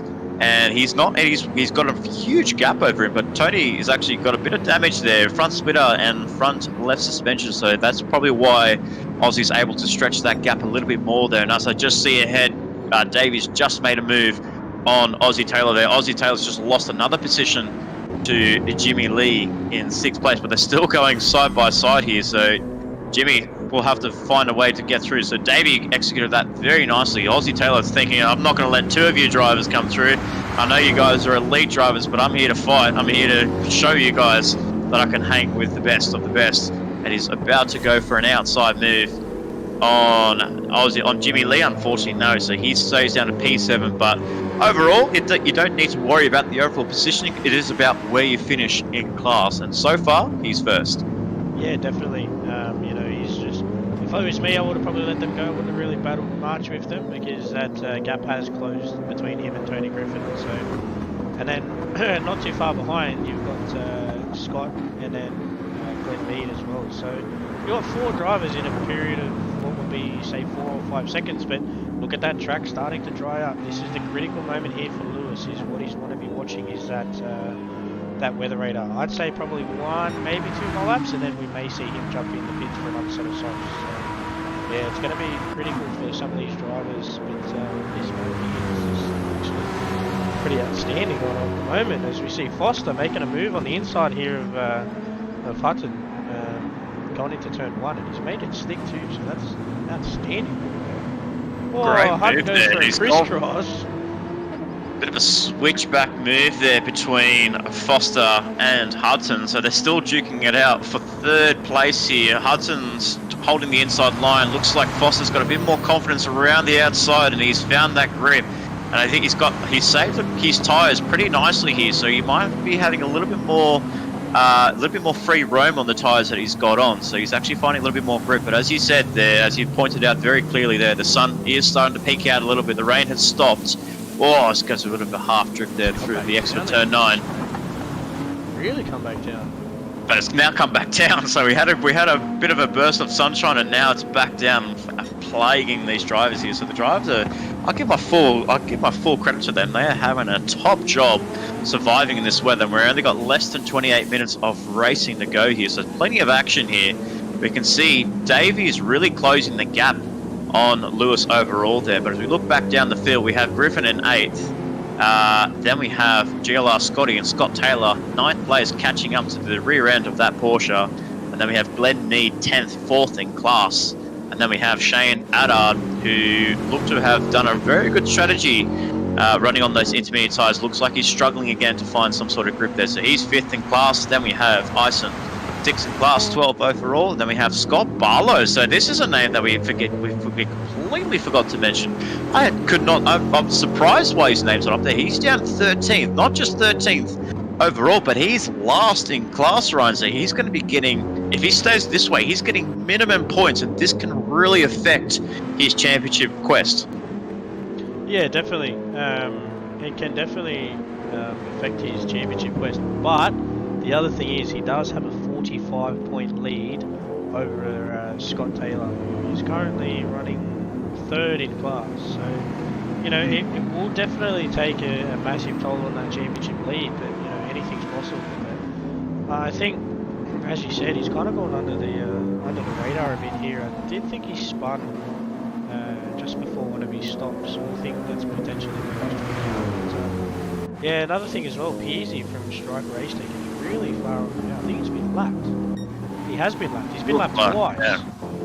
Oh wow, really struggling, the Strike Race Tech team in 14th and 11th overall. So really struggling there. But the man that's not struggling at all, Lewis in the lead there. We can see the battle between Hutton, Foster and Ando, but Ando's looks like he's lost 2 positions there. He was sitting very comfortably in P2, but he's lost out 2 positions in the last lap or so. So he's down to 4th place, and this will really help Atkinson in his championship quest, because not far behind there, about 14 seconds behind, or 12 seconds behind rather, is Morgan Davey in 5th place, and Davey is very strong in the wet conditions as he was in the early stages of qualifying. So he's got clear track, he's got clear air. It's all about honing in those lap times and really closing that gap on Ando. But the sun has just peaked out again, DJ. It was a little bit of burst of sunshine, and then a next minute a huge dump of rain. But now it looks like it's started to settle a bit, and the sun is coming out for our drivers this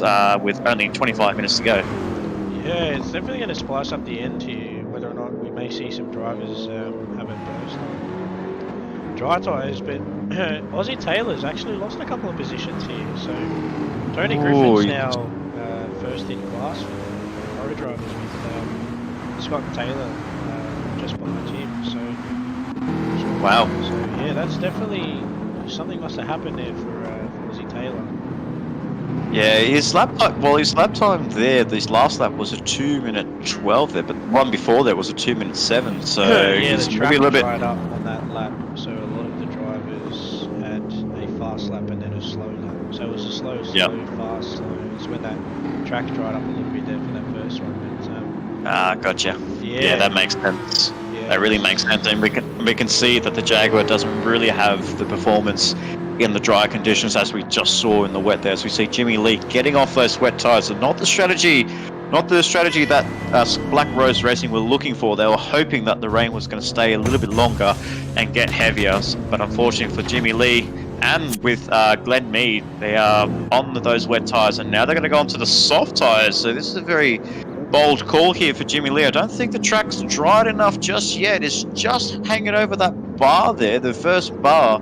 So Jimmy Lee's going to have a very, very tentative time here. And as I say that, he's just gone off there. So there's not the outlap that you wanted. And we can see there, Glenn Mead, I think he's still on the intermediate tyres, or he just pitted and got onto the intermediates. Yes, he has. Yeah, he did, yeah. So he's going to have a little bit more pace than James Lee from Black Rose Racing. Unfortunately, sponsored by Inky and Chill Out, the Black Rose Racing Car 79 really struggling on the Spotify Diffusion Race Engineering entry car 999 of Glenn Mead. So Glenn Mead's really trying to he's essentially just pushing that Mercedes out of the way, just like saying, hey, I need to get through because I'm in a battle for my pro class. But we do have to wait for Lee and his tyres to really bring that car up to temperature. We'll see what Lewis does in the lead there, but you can see really struggling there. So Lewis stays out. So that's another lap on the intermediate tyres for Lewis. But look at the gap he's actually produced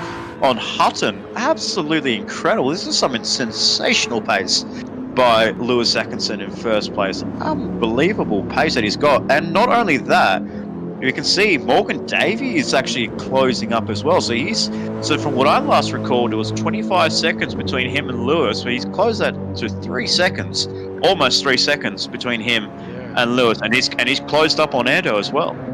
Yeah, he had that at, as you said, 25 seconds, and it's now 22 and a half. So, yeah, he's definitely closing that gap, but the sun has come out and the track is pretty dry. So, I'm predicting we may see Lewis in at the end of this lap. I think James Lee may have shot the gun 1 lap too early, but anything is possible here. But I'll keep an eye on Lewis on where he is on track, because it's going to be critical, because he has lost time to Hutton there. So yeah, you can see that really dry line there forming, which is pretty much when Lewis pit last time. But obviously we can't see the weather radar. I can't anyway, but maybe you might have a little bit of insight. But yeah, to me, I would probably be pitting this lap for dry tyres, but that's going to be critical then on what Morgan Davey does, whether or not he stays out on the intermediates. Hopes for some more rain, and pulls that overcut there. But yeah, I'm definitely interested to see on what happens here. Keep an eye on Lewis here as he goes around the last couple of corners. If he does pull into the pit.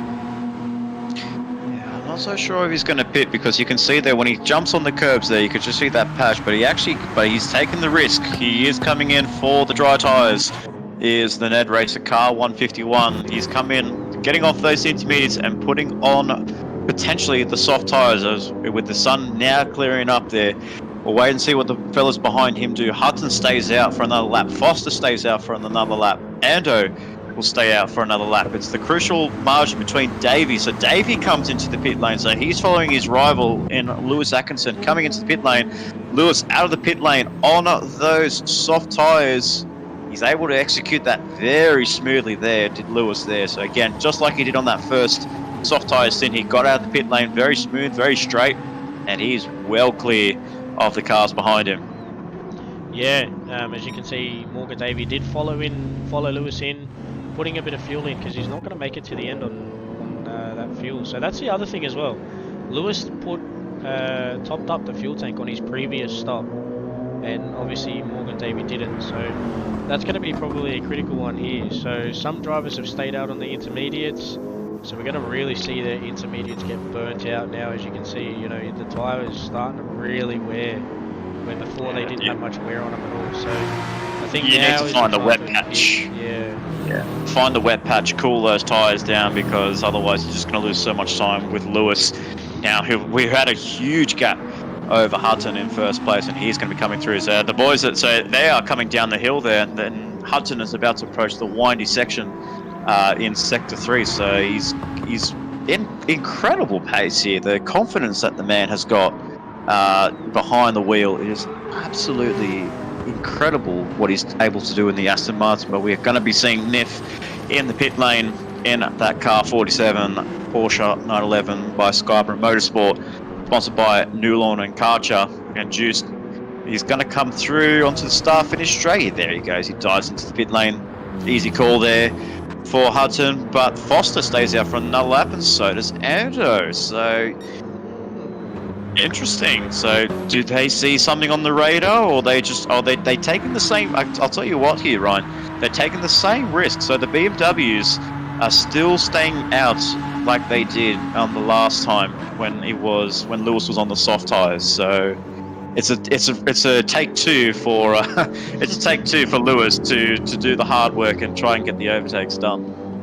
Yeah, and granted he's on the soft tyre. I don't think it's going to be pretty hard for him to do so, because he was about 8.5 seconds behind Ando, and he's now 5 seconds. So he's really pulling chunks of time out of those BMWs. So, but the old thing, you drift offline and it can really bite you in the butt. So you're going to be hoping here for Lewis to stay on that dry line as best he can. So keep a hold on that, and you should be right. But yeah, the critical thing here is Hutton's come out in front of Davey as well. So what's the gap?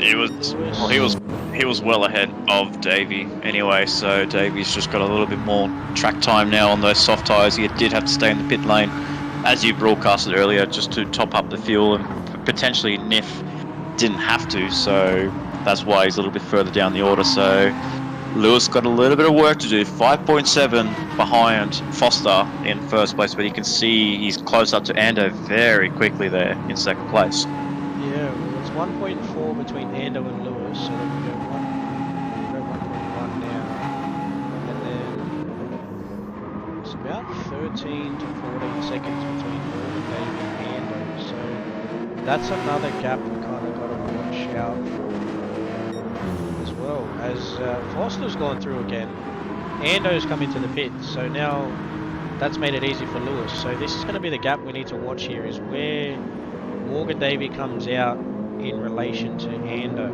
So well, Ando had no choice. He's on 5% fuel, so he had to come into the pit lane. So he's going to be definitely putting on the soft tyres, as we see Morgan Davey going for the fastest lap with a 1 minute 46.7. So he's really honing in. He's closing in, trying to close up on Lewis. So he drops. He goes ahead of Ando, who's actually got a 3-second penalty, and he's spotted on the exit.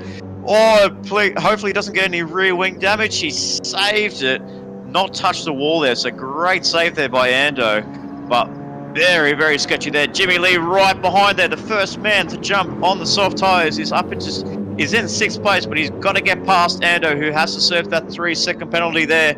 Is he going to go for an inside move? The wet patch is on the right-hand side. Don't get escorted there.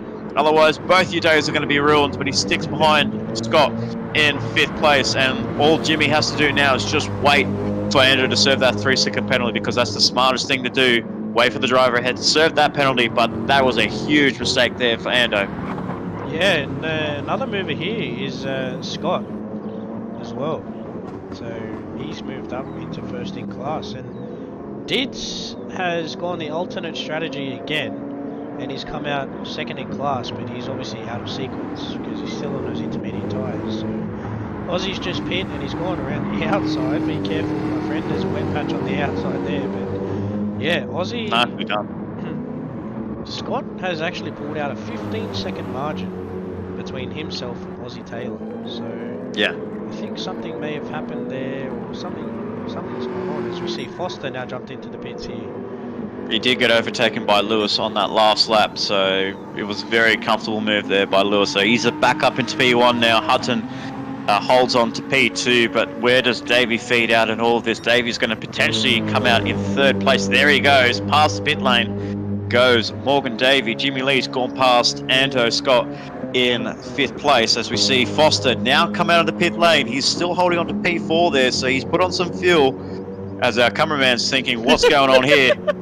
And he's up into P4. I've never seen that before. I've never seen that happen before either. I was like, what's going on? Zooming off, he must have seen a kangaroo or a bear or something in the woods there, and he thought he'd zoom in on that. But yeah, wow. A kangaroo in Japan and a bear in Japan there. Ladies and gentlemen, please let us know what you think of that comment there made by Ryan Palmer.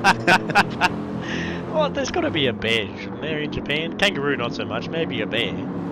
I wouldn't. It'll be a bear of some sort. Whatever wildlife there is, I'm pretty sure it's probably it probably saw like a hummingbird or something, or one of the doing some bird watching rather than car watching. Was our cameraman from Japan. But as we still go on, we can see there Hudson has actually gone for the fastest lap there, 1 minute 46.6. So he's got 7.4 now to Lewis ahead of him. So about 13.5 minutes to go here. So the race has flown by so quickly here, Ryan. The action has just been non-stop here for round 9 of the Player 1 GT3 Championship, brought to you by MotorMotion E-Series. These guys have been throwing it all out. Strategies have gone all the way, have been working hard. The strategists have been working very hard to get these cars where they are right now. As we go through the grid, we have Lewis Atkinson sitting in first place in the Aston Martin V12 Vantage for NED Racing. Then we have Niff Hudson for Scarborough Motorsport in the Porsche 911. And then right behind, the championship leader in Morgan Davey. 3rd place has gone for a PB and 3rd, sitting 3rd overall and 3rd in class. We have Robert Foster in 4th place. Rolskin Harley for Diffusion Race Engineering for Spotify and Bosch BMW. Then we have Jimmy Lee and the Inky and Chill Out Black Rose Racing and Mercedes-Benz AMG in 5th place and 5th overall. Then we have Ando Scott, who really suffered in that last sequence of pit stops. He's down into 6th place, so well behind the front runners in the championship and sitting 6th overall, 6th in class. And then we have the first runner in our pro class. We have, in the Gold Championship, we have Scott Taylor in GLR Scotty in car 37 for the Valvoline entry. BMW M6 finished us sitting in 7th overall, 1st in class. Then we have Aussie Taylor putting on an exceptional performance here. Mind you, it's a strong performance here by Aussie, though. He's going to be finishing up in his best result here if he stays in P2 for car 420 and the sole WTC Racing driver, Jaguar F-Type on track. And then we have Drew Eisen, who's actually come out of nowhere in that last sequence in the round of pit stop. So he's sitting 3rd overall there. So from one point I caught him 5th or 6th in that halfway, in that mid stage of the race. But he's doing very nicely to get up into 9th overall and 3rd in class. And then down in 10th we have Shane Addard, who's still on those intermediate tyres, really struggling here. And unfortunately all the strategists have come to play for the 6 teams, but unfortunately the strategist must be stuck in Australia and they're probably using an apprentice to run the strategies tonight. Unfortunately, it's not working out for Shane Addard at Strike Race Tech, but Glenn Mead has just moved up into 4th in class, where Addard has dropped into 5th. Then we have Scott Barlow, so the man that is leading this championship again, the same as Addard, has not jumped into the pit lane, so very different strategists on the Black Rose Racing pit wall. Between both himself and Jimmy Lee. And then we have Tony Griffin, which surprisingly he's well down the order here, Ryan. So he was sitting up very nicely, leading his class at one stage, but down 13th overall and last in class. Yeah, he was, as you said, he was leading at one point, but he will get 2 positions back when Attard and Scott Taylor pit. Scott Barlow pit. So he will jump up into 11th outright and 4th in class. So definitely going to be a bit of an interesting one. But the one person I'm very surprised about is Nick Pearce down here in 14th and last. So that's last in class and last on track. So he's definitely struggling this round as well. As he's about to get lapped by Drew Eisen from NED Racing. So yeah, I don't think that Strike Race Tech team has kind of really put in a performance as what we probably would have expected from them. Well, especially pre-season. Their pre-season pace was absolutely incredible. Unfortunately, come the main series and the main season, they've really struggled. So the Coca-Cola Strike Race Tech really struggling to get this car working. It's a bit of a sad thing to see with the Strike Race Tech. We know the boys behind them, the team behind them, are absolutely great people to work with and have a bit of a banter with. But just when it comes to race performances, they are really struggling. So unfortunately for Nick Pearce and both Shane Addard, they're finishing both 3rd last and last on track. So last in class for both drivers. Actually, we have Addard, who's actually ahead of Scott Barlow. So a little bit of a win there over the championship leader. But it is a lot of head scratching and a lot of work to do for the next season of the Player1 GT3 Championship. But back up to the front with just under 9 minutes to go, Lewis is really stretching the gap a little bit. But he's lost. But actually, I do say stretch the gap. He's actually lost time to Hudson, so that gap has dropped down to 5.4 rather between 3.4. So he's actually closed down more. Wow. Yeah, so Hudson's actually put in a bunch of 45s where Lewis has put in a PB of a 47.1, so he's lapping about 2 seconds faster. But now Lewis has come into some lap traffic, so this is not what he wants at all, especially considering Niff is right on his tail. 2.4 seconds, so he's gained 1 second here, and I think Niff's going to be passing these guys on the straight, which is kind of where you really want to pass him. So it's worked out. It's worked out. Had that badge there as Attard comes into the pits now. So left tyre wear is absolutely 0. There is no tyre wear left on those. So I think they got a bit of Ferrari strategies going on here. So a bit unfortunate. I guess between him and Barlow, they're really struggling on the strategies tonight. Barlow still stayed out there, so he's really going to be praying those tyres hold on for 7.5 minutes, because if he pits now, he's going to just drop to last in class and second last overall. But like you said there, like we saw I think I remember seeing the gap between Lewis and Hutton was about 7.5, and we thought Lewis was just going to keep the car steady, but Hutton's here to play. He's got nothing to lose here, Ryan. He's got a lot to really try and get this car up the pointy end for Scarborough Motorsport to really help them with the team's championship. Yeah, definitely. And knowing Lewis, he'd be wanting to be like, you can stay in between me and Morgan Davey, because then that would be another 5-point difference. So, you know, can Lewis hold him off for another 6 minutes 50? That's the question. So, you know, I wonder how the tyre wear is going to play out as Hutton's using those rear tyres a little bit more than what Lewis is. Obviously, the MR in the Porsche compared to the FR in the Aston, but it's just started to go a little bit cloudy here. So, I wonder if we're going to see a late rain spurt. That's definitely going to make it interesting if that is the case. The race gods are toying with us here, Ryan. We just saw some sunshine like 5 minutes ago, and now it's just started to cloud over. It's got that real hazy feel in that early morning fog there, and it's really hazy. But just like we saw towards the conclusion of the Suzuka race last time out 2 weeks ago, it was all a battle between Lewis, Ando, Hutton, and as well Morgan Davey. It was all about the wear of how the tire wear. Lewis loses a lot of grip at the front, but Niff, most importantly, he loses grip everywhere around the car, because obviously the balance of the car, the engine being at the rear of that Porsche, really just affects the rear tire wear. So the traction that you need through these slow slow corners, it really will help Lewis gain those few extra tenths over the Porsche. But the Porsche overall around a track like this is very strong, but it's really important for Hutton to really preserve some tyre life with only 5.25 to go of this circuit. So we're looking at about another 4 more laps around here. So Lewis has got potentially 4 more laps to keep P1. And if he keeps P1, he gets a healthy points gap. It'll really close the gap on Morgan Davey. Potentially, I have a feeling if it stays as it is, he might take the lead. And if we look at it through doing the rough calculations, he might be in the lead by 1 point. If it works out to be 20, 15, and 10, it will be... No, he'll take the lead by about 3, because he's only 6 behind.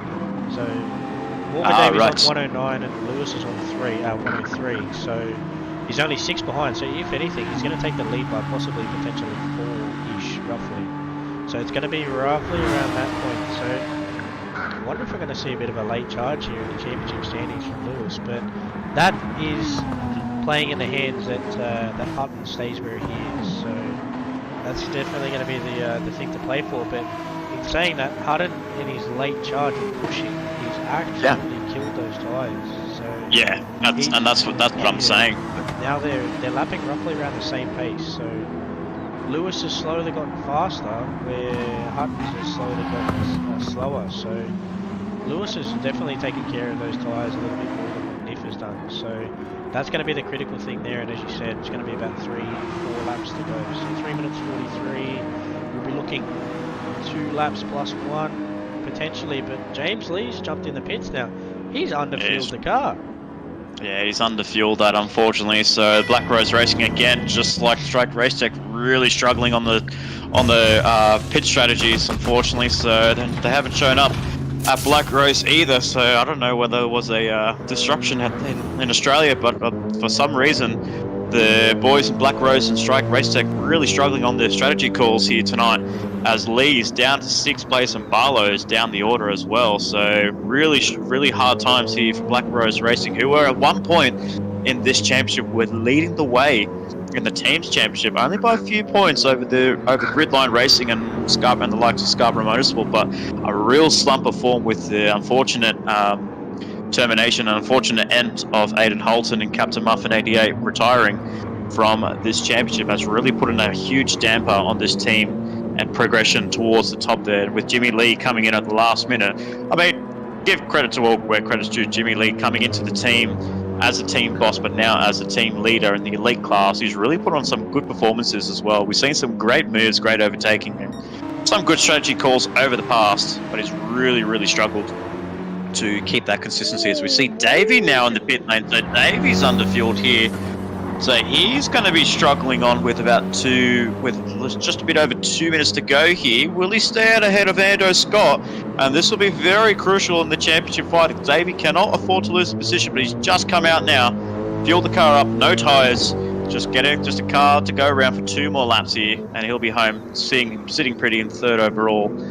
So yeah, unfortunately, with some of the interesting calls here, but two teams really struggling tonight. Yeah, that was lucky there from Morgan Davey with that fuel there, that he didn't lose a position there to Ando. So yeah, I think Lewis has probably played this to perfection at the moment overall in regards to running on tyres and stuff like that. So I think we're gonna go. I reckon. That'll be the last lap. We've got about 1:20 to go, so it's unfortunately it'll be the last lap as he comes through. So he's on the penultimate lap now. He will come across the line, and we'll have 1 more lap when he does cross the line. So at the moment, as it stands, I think Lewis may take the championship lead in this one, but that is as long as he doesn't make any mistakes. Fingers crossed, touch wood, no commentator's curse. So he's about to come. Well, he did make. I was going to say he did make a mistake at that corner there on the wet conditions. He did make a mistake on that last corner. We saw him go pirouetting there. But he's looking safe right now, up into P1. So 1 more lap to go for the leaders in 1st and 2nd place. We feel like looks like Ando might potentially have a bit more, maybe might be able to do 1 more lap, as we see Mead go for a move on Tony Griffin. So he takes back 10th place away from Tony. But a nice performance here by Tony Griffin in the Scarborough Motorsport. So a nice little substitute drive there for Peter McKenzie in PJ Mac in that car in the Scarborough Motorsport Porsche. But as we go back towards the leader of the Pro class, we still have Scott Taylor leading the way from Aussie Taylor as well. So in no means no relations at all. We're going to see Scott Taylor come through to greet the checkered flag here before Lewis does. So Scotty Taylor pulling off a master strategy, just came from out of nowhere, and Scott Taylor's going to come around to the final corner in the lead. He will get some huge points on his championship name and really throw in some contention in the Pro Class Championship. So GLR Scott Taylor takes the Pro Class win here at Autopolis for round 9. Aussie Taylor, take a bow. What a great drive from Aussie Taylor from WTC-Racing. Drew Ison, a very solid performance there to take 3rd overall. I'll take 3rd in Pro Class for NED Racing. As we look back towards the front now, we can see Lewis rounding up the final corner here, and the elite driver in car 151 is gone back. So they've just played it perfectly to perfection. That's really crossed the line in 1st place as Lewis Atkinson takes back-to-back victories. The Master of Japan takes 2 victories out of 2. So great job for Lewis Atkinson. Morgan Daving drifting around the last section of the track there. He's got a comfortable margin over Andrew Scott in 4th place, but Lewis, without barring any implications in the stewarding room, I think he may have had a couple of incidents there, but we're not too sure. But if it stays where it is, Lewis Atkinson will potentially be taking the lead of the Elite Championship. So Morgan Davey finishes in 3rd, a crucial 3rd place.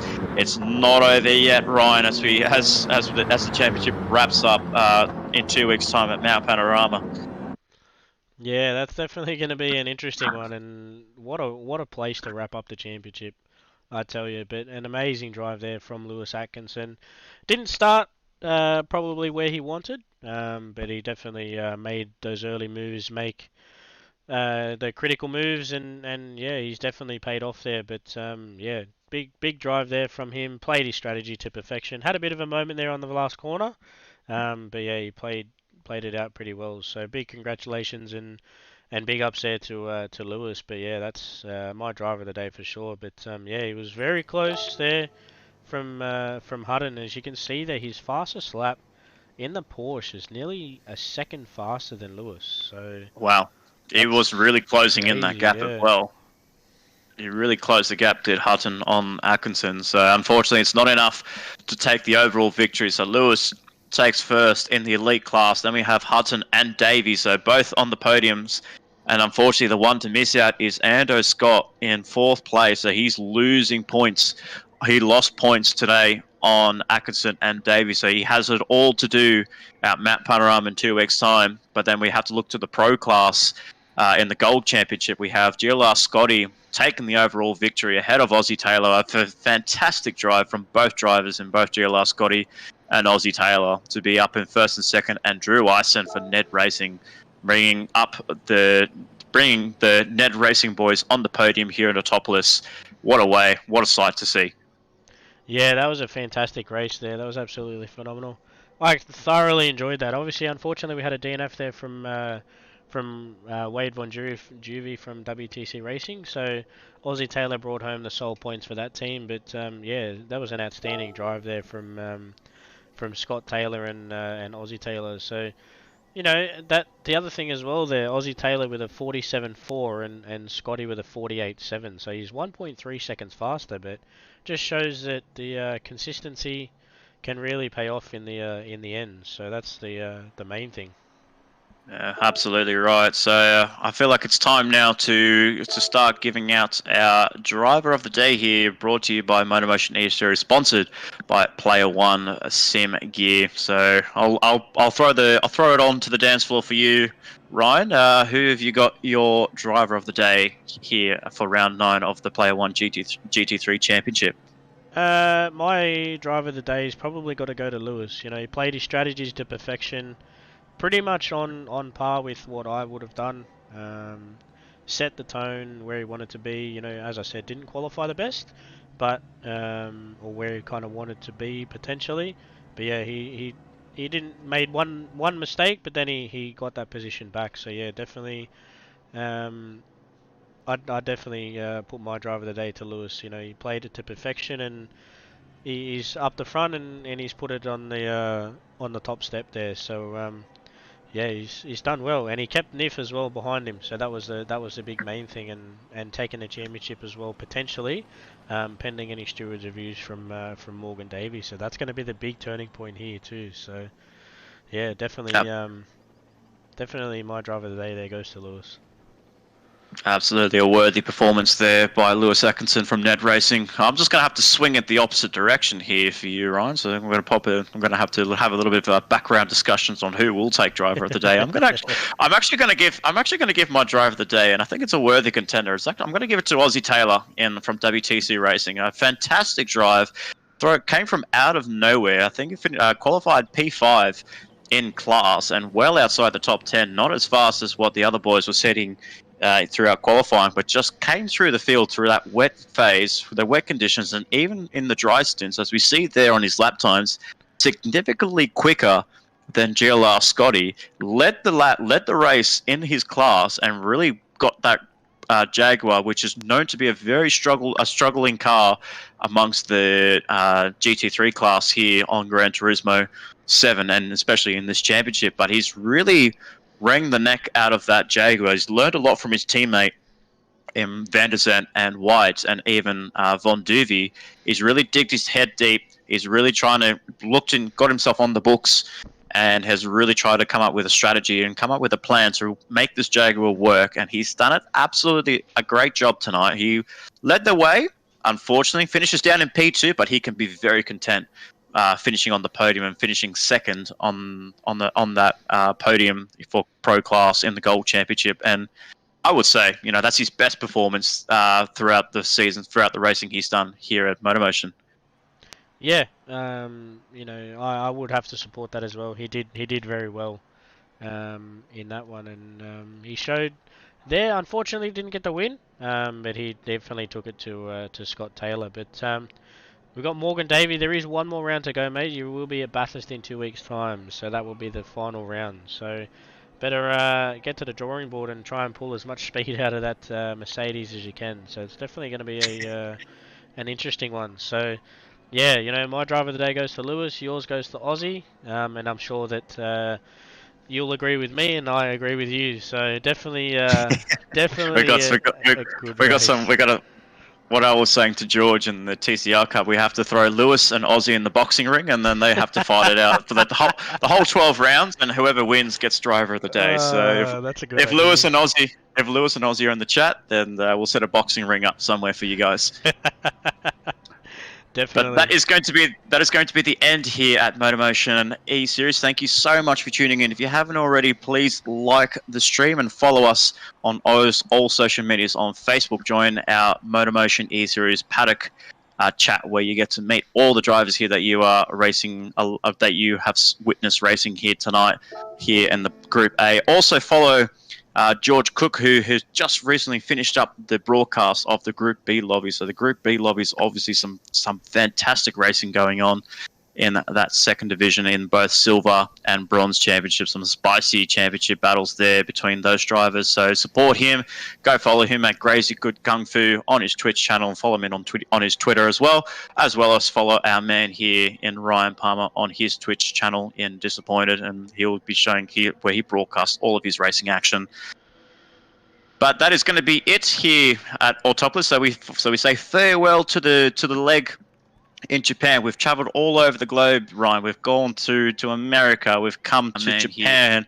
We've gone all around Europe. But we are coming home, Ryan. We are coming home to Mount Panorama for the Bathurst Enduro here, round 10. I hope you're here. I hope you're here. I hope you're feeling better in 2 weeks' time, mate, because this is your race.